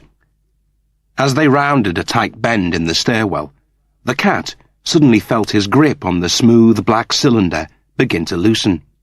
The tank slithered from the cat's grip, and the momentum took it clean through Rimmer and Kachansky's arms. Crichton found himself falling backwards down the staircase, pursued by a 400-pound lead tank packed with compressed air. Once, twice, 3 times the back of his head smacked against the metal railings as he somersaulted, boot over shoulders, down the staircase.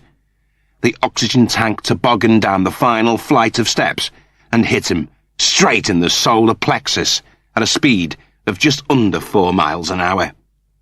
He howled plaintively.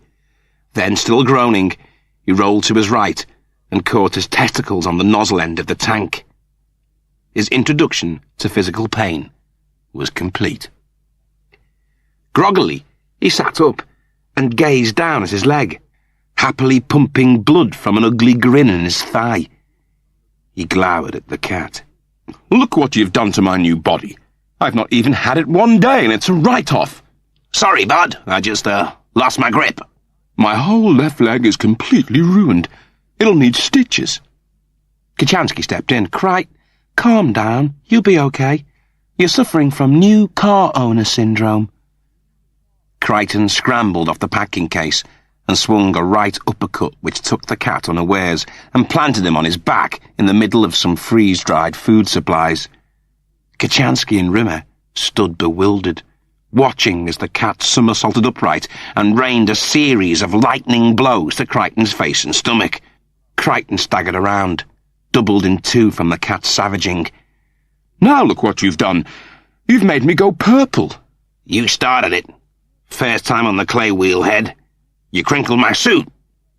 Kachansky bear-hugged Crichton from behind and dragged him to one side. Then she took out a handkerchief and handed it to Crichton to mop the blood from his mouth, while she dressed his leg with bandages ripped from her blouse. "You don't think I should stay human, do you? You think I can't cope?" Kachansky shrugged. "Only you know that." "I'm a mechanoid. I don't want to be human." A grin illuminated his face, and for the first time since he'd become human, he looked happy. Starbug broke the ocean surface in an explosion of foam. Rimmer sat in front of the mainframe and closed down the comm channel. That was the head of records in Siberia. Seems Listy was sentenced to 18 years hard thought for leading the break-in. "And?" said Crichton. "And he's no longer there. He escaped 3 weeks ago with some kind of morph. No one's got the faintest clue where he is now." "Finding him is going to be next to impossible." Kachansky looped the vial of luck virus off her neck and held it up to the light. A quarter remained. "We've got to be able to use this somehow." She pointed at the tube. "The answer's in there somewhere." They stared at it, thinking. Crichton began. "What is luck? When a person is lucky, they have the ability to influence and manipulate the physical environment. They're able to make a roulette wheel stop on a certain number, persuade others to do their bidding, browbeat fate into giving them what they most desire. How? There's only one explanation. If luck is some kind of positive infection, then it must somehow enhance the individual's sixth sense, imbue them with new powers. After all, stopping a roulette wheel is a form of telekinesis." Kachansky nodded. "If that's true, there are no boundaries to what this stuff can do. The only limitation will be our own imaginations." "Okay, how about this?" said Rimmer. "It breaks every known law of the universe, and some that are unknown too." "Go on," said Kachansky, intrigued. "We each take a sip of the luck virus and write down the coordinates of where we believe Lister is. If that stuff really works, then by pure luck, we should each write down the same correct set of coordinates. Then we set a course." Crichton beamed. The vial was passed around the table, and one by one they imbibed its contents. Kachansky took the almost empty tube and hung it back around her neck. Poles. North is positive, south is negative. We should each have 6 figures with degrees and minutes. Good luck. They each wrote down a set of coordinates, folded the paper, and placed it in a pile in the middle of the scanner table. Rimmer opened the first. 25 degrees, 46 minutes. 8 degrees, 12 minutes. 3 degrees, 54 minutes. He opened the second piece of paper. 25, 46, 8, 12, 3, 54. The third. 25, 46, 8, 12, 3, 54. Finally, he opened the last. 62, 18, 21, 37. Whose is this? Mine, Crichton replied. I was using Johnston's elliptical system. I didn't realize you'd be using the old galactic guide. Allow me to transpose the figures. 25, 46, 8, 12, 3, 54. Crichton waddled up to the navicomp. Rimmer followed him. Where is it? Crichton logged in. According to the star charts, it's a planet that's dangerously close to the event horizon of the aureole of black holes that rings the omnizone. In fact, it should get sucked past the event horizon any day now. The event horizon's the point of no return. What's our ETA? Crichton loaded the information into the computer. At present speed, we'll be there in 32 weeks. That's way too late. The cat picked up a pen and started to scribble furiously. Wait a minute. I'm getting an idea. Okay, here it is. I'm just going to take a shot at guessing a new system of transport. I'm going to call it a hyperdrive, and it works like this. First, you punch a hole in space, then you bend time and leap into the 10th dimension, harnessing something I'm going to call superstring. Here's the first bit of it. What do you think? Rimmer squinted down over his shoulder. Does this make sense? Can we use it? The first part, the theoretical equation for hyperspace, is absolutely correct, sir. However, the computations after that will be a stroll into the unknown with a white cane. I suggest we log it into the computer and see what happens. The small, emerald planet teetered on the brink of the event horizon. Lister, Retrocreben, Magruder, and the rest of the survivors huddled around a sad-looking fire, sipping the last of the soup, and staring down their destruction when the planet passed through the ring of black holes. Lister swirled a piece of bread around in his soup. They had to kill the rage. It was their only hope. But how? It was an entity composed of pure emotion, a force, an energy, something without conventional form or content, something without a heart or brain, something that was just a mass of seething resentment, out of control and determined to defend the planet from life, any life. A noise of landing retros cut across him, and the clay ceiling of the cave started to crumble. It was almost as if a spacecraft was trying to land on top of them. Lister rushed outside onto the precipice, overlooking the canyon, and looked up at the roof. Tilting at a ridiculous angle was a small green craft, lodged precariously in the foliage of the mountainside. The hatch door hinged open, and a girl with lagoon blue eyes and a pinball smile strode down the landing ramp. A smile sawed Lister's face in half. Hey! Hey! She threw herself off the cave roof and landed on top of him. They hit the ground hard and rolled over and over in the dirt. They kissed, small and big. They devoured one another. They hugged, they laughed, they cried, they hugged some more. Then they just looked at one another, holding hands and grinning like puppies. After that, to the distress of everyone watching, they started all over again from the top. Many minutes later, far more than it's interesting to recount, they emerged, grinning and breathless. The Starbug crew stood in a horseshoe alongside Retrocreben, Magruder, and the assortment of Gelfs. Lister grabbed its hand. "Come on, You got to meet the posse. This is Retrocrebin. This is Mike Magruder. Magruder smiled amiably and shook Kachansky's hand. Then Lister remembered. Where is he? He gazed around, looking for Rimmer. Man, come here. There's someone you've got to meet. He beckoned him forward. Rimmer, sir, over here. Rimmer stepped through the pack.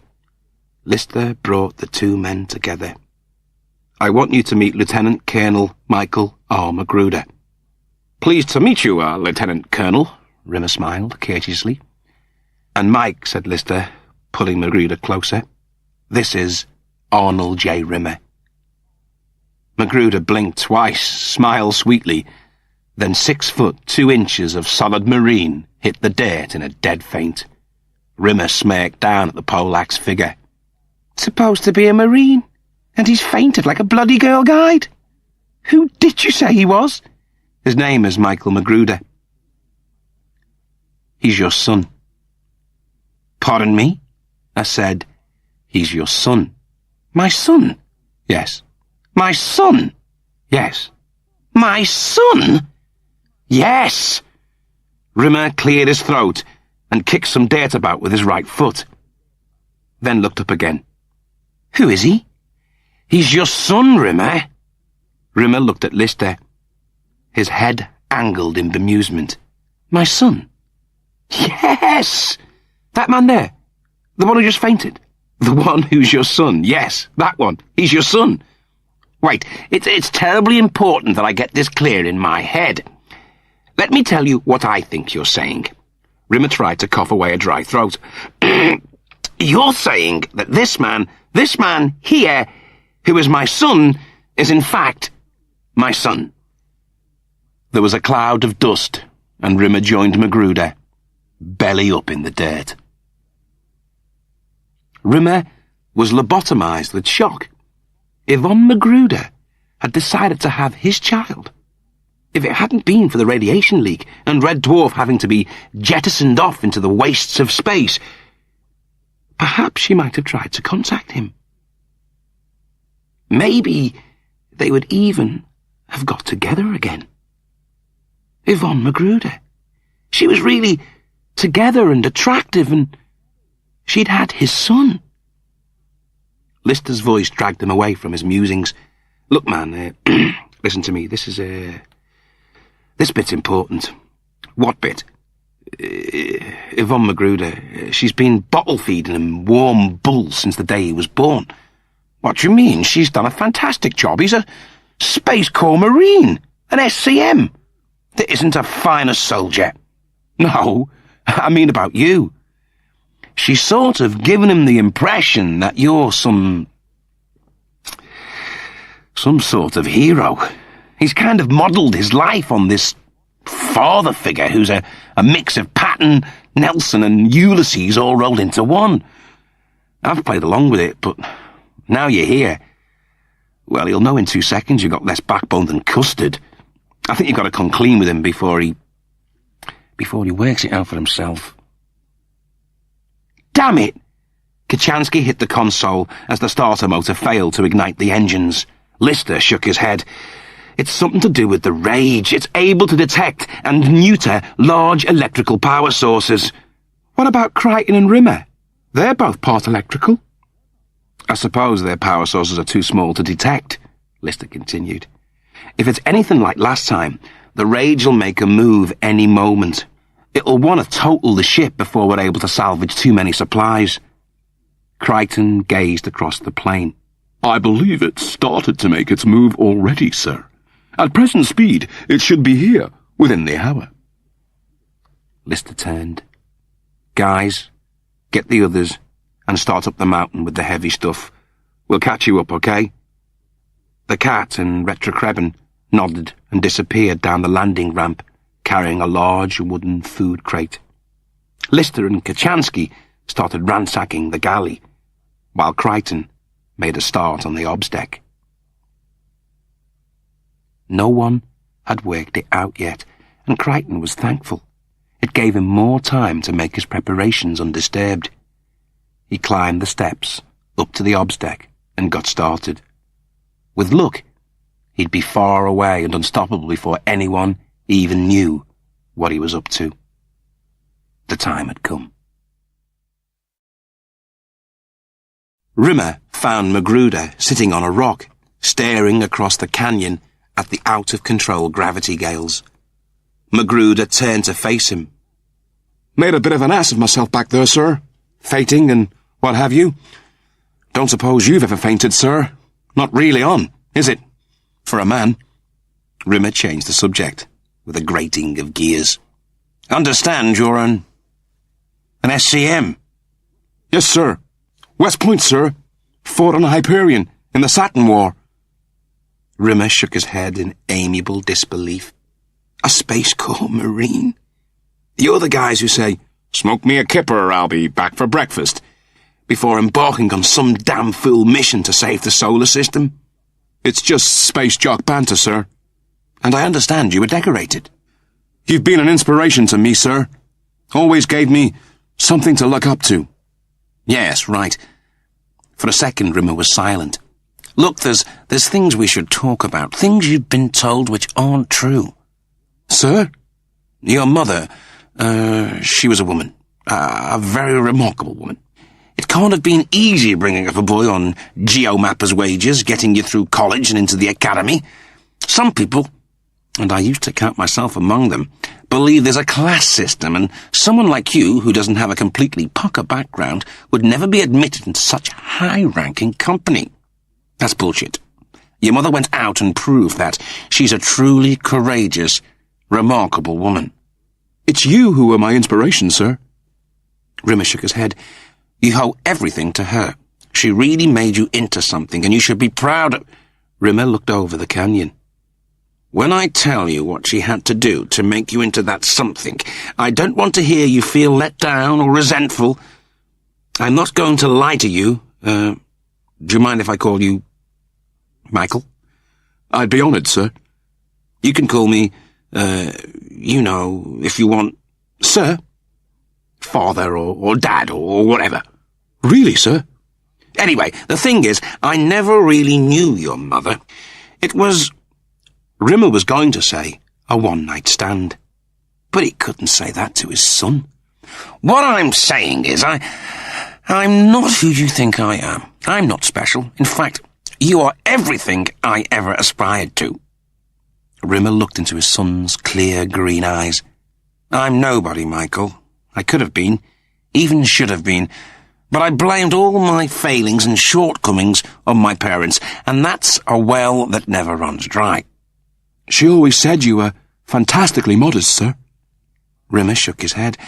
I'm not modest. I'm not an officer either.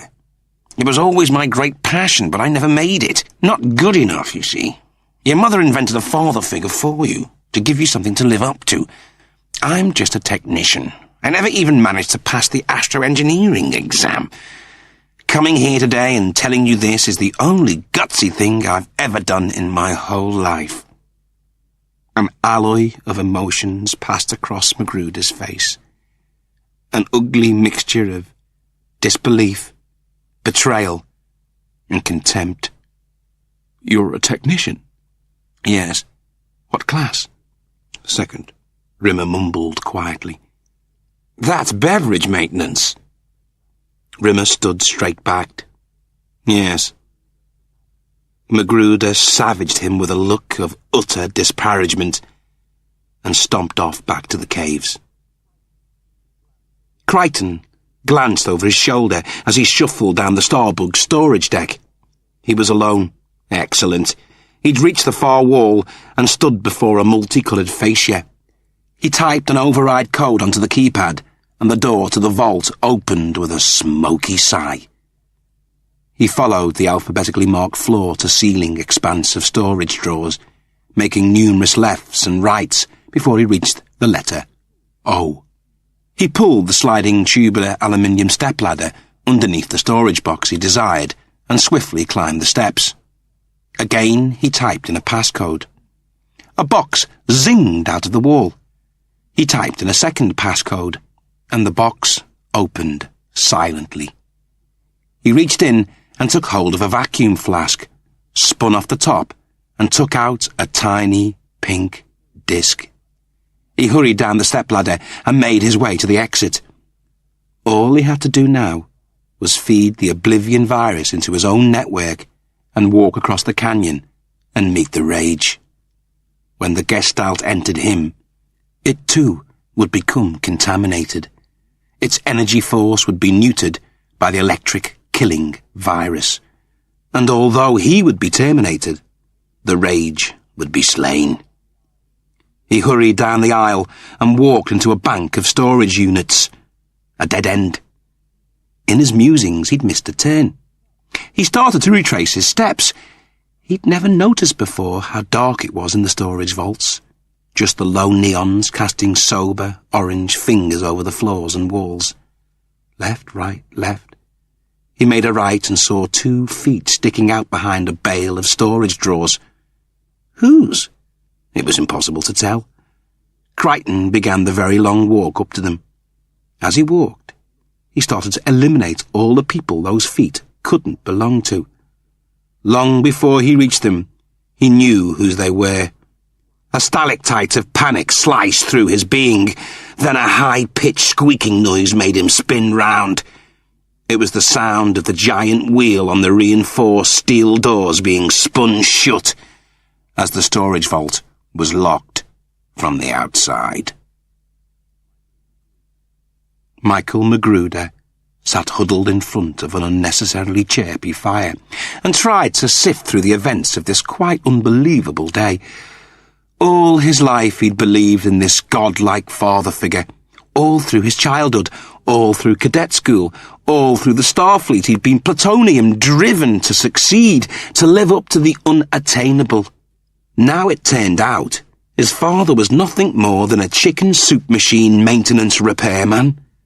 A second technician, for God's sake. A zero. He started to choke. He couldn't breathe. The garrote flashed over his head and dragged him backwards along the cave floor. He kicked helplessly, vainly trying to get his hands between the thin metal wire and the soft skin of his throat. Suddenly, gaffer tape was wrapped expertly across his mouth and round his head. Then he was rolled onto his front, and the tape was round his wrists, and then on his back again, and he could see his attacker. It was Lister. At least it looked like Lister. Rimmer stood in the mouth of the cave and watched bewildered as the 2 men rolled around in the dirt.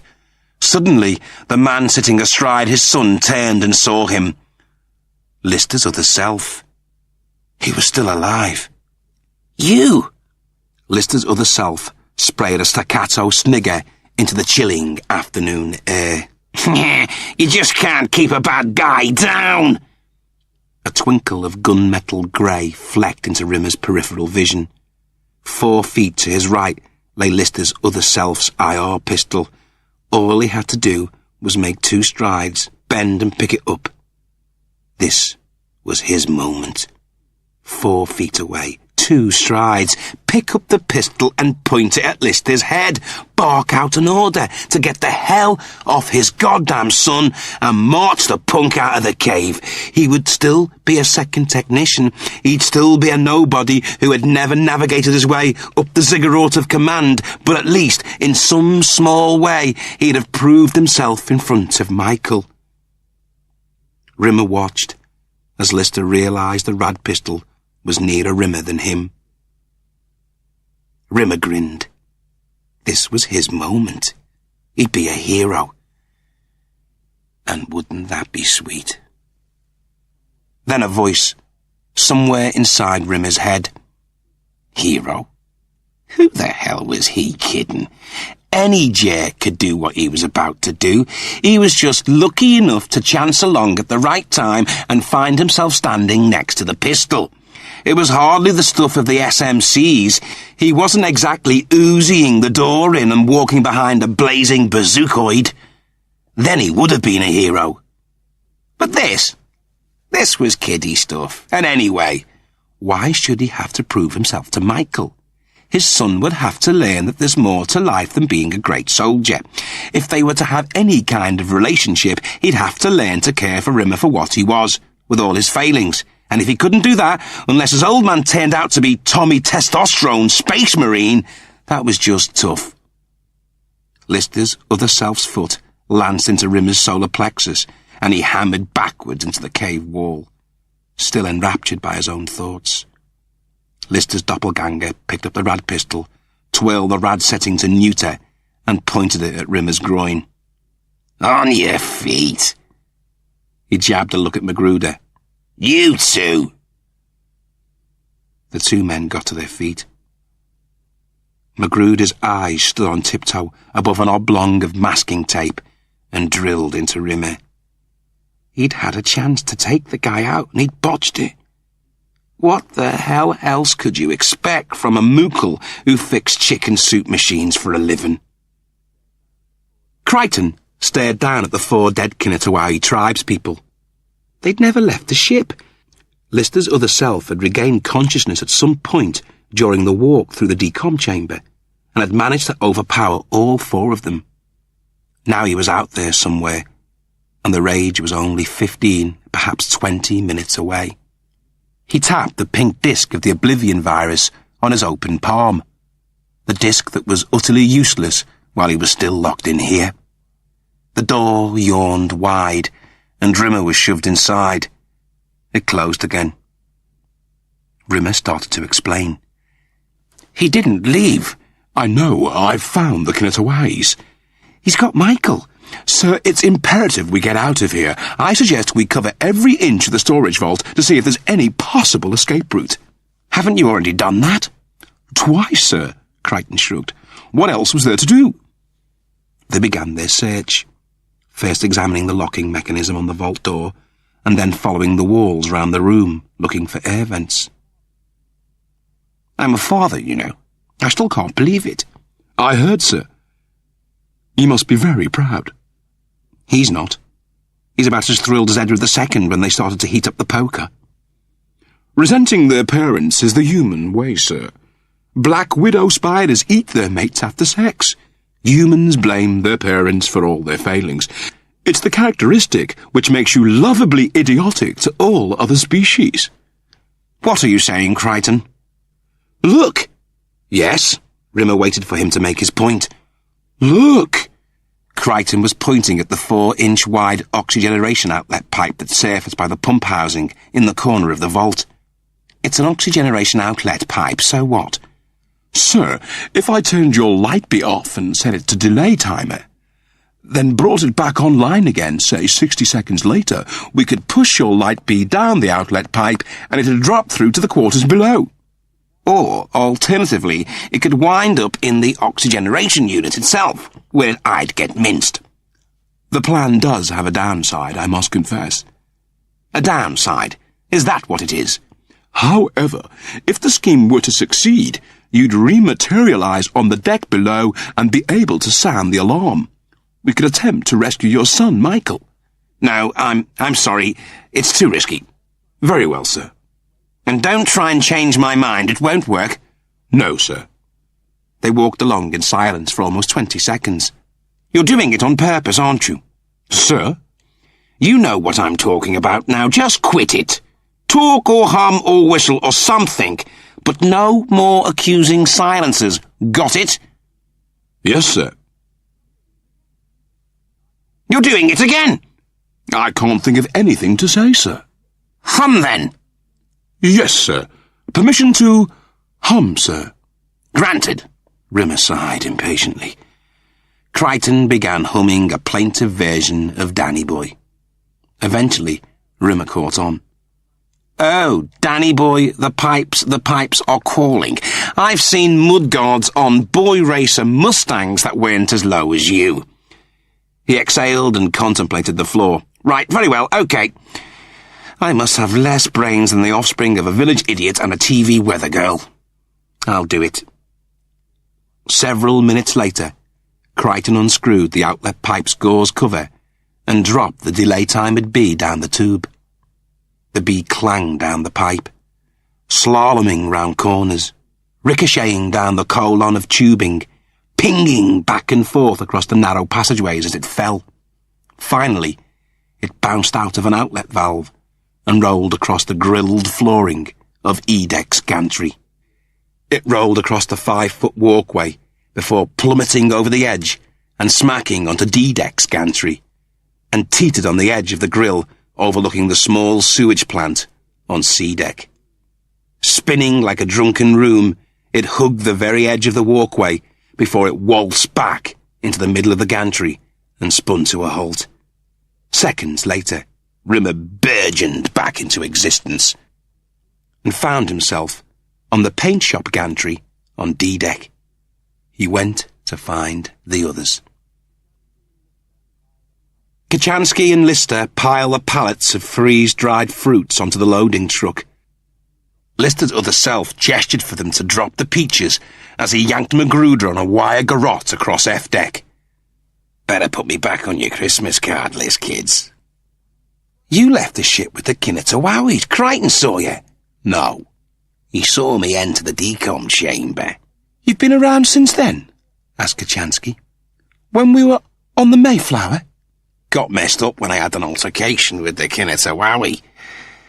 Couldn't make me come back until I'd healed up a little." He ripped the gaffer tape off Magruder's mouth. "Tell him what I want." "He wants the escape pod," Magruder wheezed through the choking wire noose. "You want it?" Kochanski spat. "Go and take it. There's no time to screw around. The Gestalt is going to be here in less than 15 minutes, and if that doesn't wipe us out, the crossing into the Omnizone will." Lister's other self grinned. "You can come with me, doll. Plenty of room for you if we scrunch up." Kochanski eyed him narrowly. "I wouldn't go with you if you were the last guy in the universe." "I'm going to be." Lister's other self smiled. "Certainly the last guy around here who can have children." Without warning, he pointed the rad pistol at Lister's crotch and fired a volley of radiation into his groin. Lister hit the floor, clutching himself. "Because from this moment on, your boyfriend's as sterile as a surgeon's scalpel." Kochanski fell by his side. Lister's other self stood over her and pointed the rad pistol into the middle of her forehead. "I'm going to ask you one last time for a date. If the answer's still no, something really tragic's going to happen. So, what do you say? Want to be my Eve? I'll buy you a fig leaf." "Go screw a dog." Lister's other self shook his head sadly as he recocked the pistol.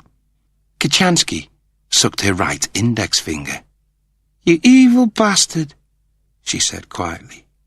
"Say hi to Jesus for me." He pulled the trigger.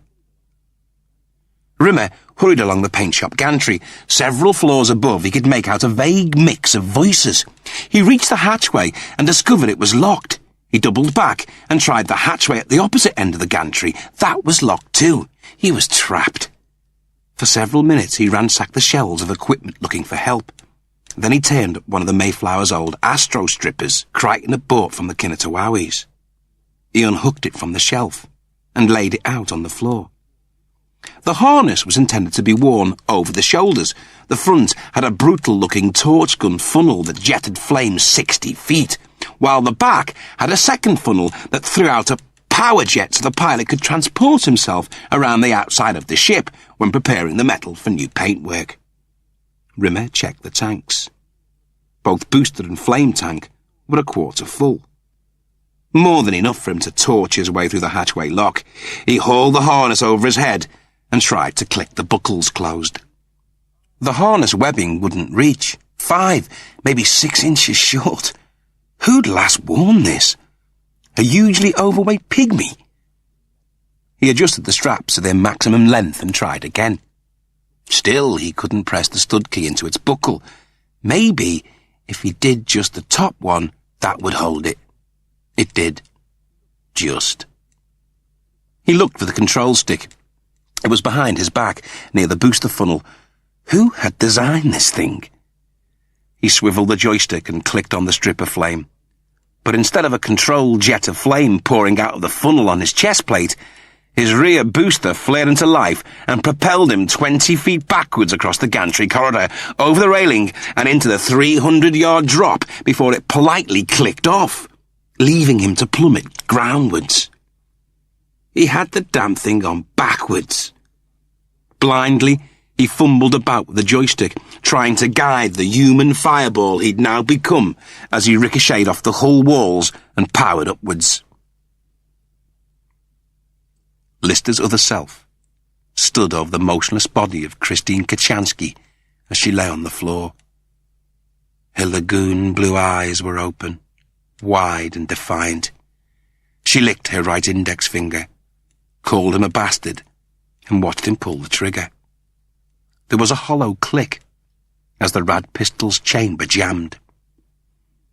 Kachansky stroked the neck of the tube that hung around her neck and licked her finger again. He fired. Hollow click. Jammed again. He fired a third time. Same. She licked her finger and looked up at him, almost smiling. Then he realized. The bitch was taking the look virus. He held her hand down by her side. No look virus this time, sweetie. He started to squeeze the trigger again. Then something happened. A strange, roaring noise distracted him. He looked out over the gantry rail. Suddenly, in a roasting typhoon of dust, a mighty bird rose into view, vomiting flame. The twin jets of flame powered over the group in a sting of singed hair. The phoenix screamed off along the length of the gantry before it turned, and to the accompaniment of a screaming man, strafed them a second time. Lister's other self dived headlong behind a pile of almond crates, dragging Magruder with him. Once again, the fireball, dressed in an impenetrable coat of smoke and flame, ping-ponged down the length of the deck. Lister's other self watched it go. What the hell is that? Magruder turned to look at his captor. That's my pop. Your what? And you better look out, mister, because he's come for his boy. Rimmer's wails of terror were buried under the booster's roar as he ricocheted off 3 cargo bay walls and scorched the gantry floor with a new orange carpet of fire. A banshee wail, a deafening whoosh, and the 4 almond crates imploded in a series of pretty blue and red mushrooms. Magruder whooped in delight. Lister's doppelganger dropped the garrote and dived for cover. Rimmer cannoned down the deck, smacked into the far wall, scraped a ceiling joist, and started to make the return journey. Lister's other self walked to the middle of the gantry floor. He placed both his hands on the butt of his pistol to steady it, and took careful aim. 2 rad bolts sizzled past the astrostripper and exploded in muffled yelps in the far hull wall. 20 yards away, Kachansky huddled with Lister behind a forklift truck. He's aiming for his light bee, Lister croaked. Rimmer fumbled behind his back and angled left to avoid the first one and right to avoid the second. Slowly but surely, he was mastering the controls. Hell. He was almost beginning to enjoy it. Almost. He looked down at Michael, who stood behind a crate of burning almonds, his face blackened like a Caribbean red snapper, gazing adoringly up at him. 2 more rad bolts hissed towards him. Again he dodged left and right. Lister's other self steadied the pistol and waited until Rimmer was almost on top of him. Rimmer powered down once more and squeezed off the extra jet. Lister's other self released his next 2 bolts. The second hawked into Rimmer's shoulder, causing his body to go into an electric spasm as the light beam fought to restore normal transmission. When it cleared, Lister's other self was crumpled on the floor, his rad pistol abandoned as he tried to put out the blaze that was engulfing his right arm. Rimmer had scored a direct hit. He peered down and saw Michael standing in an aisle of flaming crates, waving up at him, wearing a giant grin. He scorched around the cargo bay once more, banking right around a tight corner before loop-de-looping and levelling out again. At last he'd done something right. He caroomed around the cargo bay a final time as Lister and Kochanski hollered up at him. Another flaming loop-de-loop. He could really drive this thing. He glanced at his shoulder. The frazzled belt buckle had started to shear. Again. Now it was only hanging to his body by 5 thin strands of cotton, and he was 60 feet from the ground, screaming round the cargo bay at 60 miles an hour. The astro stripper slipped off his left shoulder. He dropped 30 feet before he managed to haul the shoulder harness back on again. 3 strands. He had to land. Lister's other self sculled along the floor and grabbed hold of the discarded rad pistol. He needed that astro stripper. It was the only means of escape. He squeezed the trigger. The rad bolt hummed through the air and hit the light beam full on. It erupted in a sad blue flare. Rimmer's image corrupted and shut down, and what remained of the carcass of his bee fell to the ground with a hollow clunk. Magruder staggered across to where Lister's other self was, slumped against the crate, and hit him over the head with his 2 bound hands. His screams and sobs swirled around the cargo bay before they were drowned by a new sound. The sound of the rage. It was upon them. Its wind seared through the cargo decks and began to engulf them.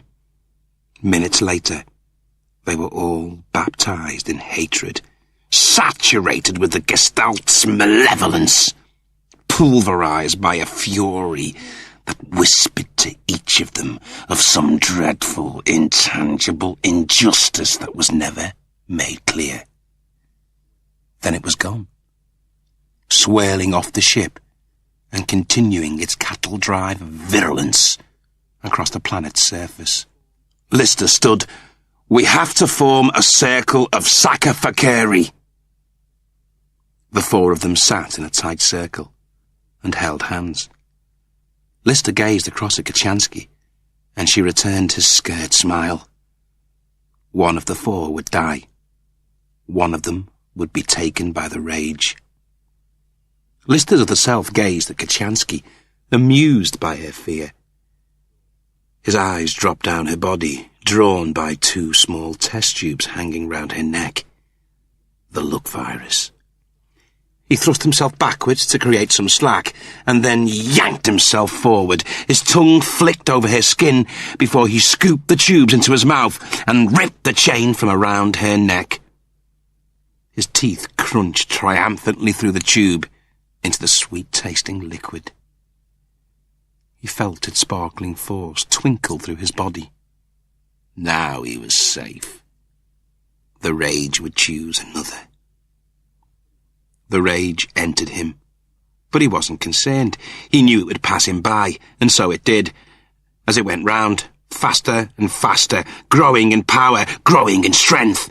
Now it was in Magruder, and then Kochanski, and then Lister, and then back again. It was in him once more. He felt its power, and tasted its awesome promises. Then it left him, and entered Magruder. But he wanted it to stay, to possess him, to engorge him with its power. He wanted the rage. They all wanted the rage. Soon they were all screaming, pleading with it to choose them. But only one of them had taken the look virus, and the look virus made your dreams come true. The rage chose him. He let out a sob of ecstasy and felt the full onslaught of its power before his body was seared by an acid wind that cleaned him of his flesh. His bones tumbled to the ground. Magruder picked up his father's devastated light bee. The minute holographic projection device rolled across his open palm, mutilated beyond repair. He would have given anything to have had a few precious minutes with him, to make his peace. Now it was too late. He was gone. Lister pulled himself upright. The pain in his groin had faded into a bearable ache. But he'd never have children now. Suddenly, the ground shook, The planet was minutes away from the event horizon. They scrambled down the disembarkation ramp, cranked on the astrostripper's back boosters, and were soon speeding across the planet's surface in search of the cat, Retrocrebin, and the others. They found them, making their way down the valley towards the sanctuary of caverns. The cat scanned the group of three. "Where's Goalpost Head?" Magruder held out Rimmer's broken light bee. "Man," was all the cat was able to say. The night was ravaged by glowering thunderclouds, driven across a whiskey-sodden moon. Lister took out his unoculars and studied the entrance of the limestone caverns 600 feet below. Above the entrance, like a guard dog, the rage swirled in a tight, protective circle. It was back in position. Crichton checked the Geiger reading. If we're not 1,500 feet below in 5 minutes' time, we're all going to wind up with less life than a Cornish discotheque. "But how do we navigate our way past the rage?" asked the cat. Crichton unscrewed a vacuum-sealed flask and took out a small pink disc. "The Oblivion virus?" The rage is an electrical energy force. In theory, the Oblivion virus has the capability to disarm its electrical charge. So if we can infect the rage, we can incapacitate the Gestalt. "But how?" asked Kachansky. Someone would have to... Sir, my death will allow you to enter the caverns where you have an 11-to-4 chance of survival. "What's that?" Retrocrebin pointed to Magruder's pocket, where a tiny, faint orange glow was permeating the cloth. Magruder hauled the light bee from his pocket. A tired glow emanated from the bee in a series of flashes. Flash, flash, flash, flash, pause. Flash, flash, and again. "What's it doing?" asked Magruder. My God, said Kachansky. He's talking to us in Morse code. "She's right," said Magruder. The light bee had started to flash again. Dot, dash, dash. W-E-A-K. Weak, weak. N-O-T, not. M-U-C-H, much, not much. T-I-M, not much time. G-I-V-E, give, M, give me. Kachansky blinked away a lens of tears. I know what he's going to say. He's proposing we use it to transfer the virus. The light bee did a tired little loop-de-loop to signify that was exactly what it was proposing. The virus was loaded into the computer and transferred into the bee. "Sir," Crichton threw the bee into the air. "Godspeed." The bee floated around in an unsteady circle before it straightened and headed off across the plain towards the malevolent Gestalt. They stood and watched as the light bee wended its way shakily across the tract of gnarled plain, over the blackened, holocaustic stumps of petrified woodlands, over the desiccated fingers of dead riverbeds, over a landscape that had once been lush and joyous, but was now a shriveled, embittered wasteland. Finally, the bee hovered, teetering on the edge of the rage's bitter winds, almost as if it were having a change of heart. Lister aimed the unoculars across the canyon. He stopped. He can't go through with it. The gravity gale howled through their guts as the light bee paused and then started to flash a new message. S-M-A-K-I-B, B again, F-B. S-M-A-K-I-B-B-F-B. "What does that mean?" asked the cat. Lister shook his head. S-M-A-K-I-B-B-F-B. "Smoke me a kipper. I'll be back for breakfast." Magruder smiled. The bee powered into the heart of the rage. The rage erupted in an extended volley of blood-black explosions that lacerated the plain. Gargantuan light bulbs of fire plumed skyward, accompanied by the agonised screechings of 1,000,000 dying creatures. All the Gelfs who'd been forced to surrender their lives and their identities to create the Gestalt. All had been poisoned by recrimination and resentment. All had vented their spleen through the power of the Gestalt. But now their fury was over. Their pain had ended. They were free to die. The rage was dead. The gravity wind smashed Lister and the others against the rock face as they ran along the mountain pathway towards the sanctuary of the caverns. Once in, they ran past falling boulders and schisming floors, past breaking stalactites and flooding underground rivers, deeper and deeper, further and further into the ground. Finally, the planet was hauled into the aureole of black holes, and a series of tremors hurtled through the subterranean chambers, sending massive chasms zigzagging towards them. Leaping left and right and left again, they continued their flight into the planet's core, until the gravitational pummeling the planet was receiving from the Omnizone was nothing but a distant rumble. It took them 3 weeks to burrow their way to the surface. Lister gazed skyward. A bashful sun hung back behind a gang of cloud. He filled his lungs with air. It smelt as fresh as ice. They had made the crossing into a new dimension. Which dimension, it was impossible to tell. Kachansky pointed down the length of the canyon. Rivers crossed and skipped along its length like playful children. The first signs of a new, greener kind of vegetation were beginning to peek through the sandy soil. Crichton pulled the healer disc from his belt pocket and tapped it quizzically against his chest plate. Then, wordlessly, he started towards the caverns, trailed by the cat, Magruder, and Retrocreben.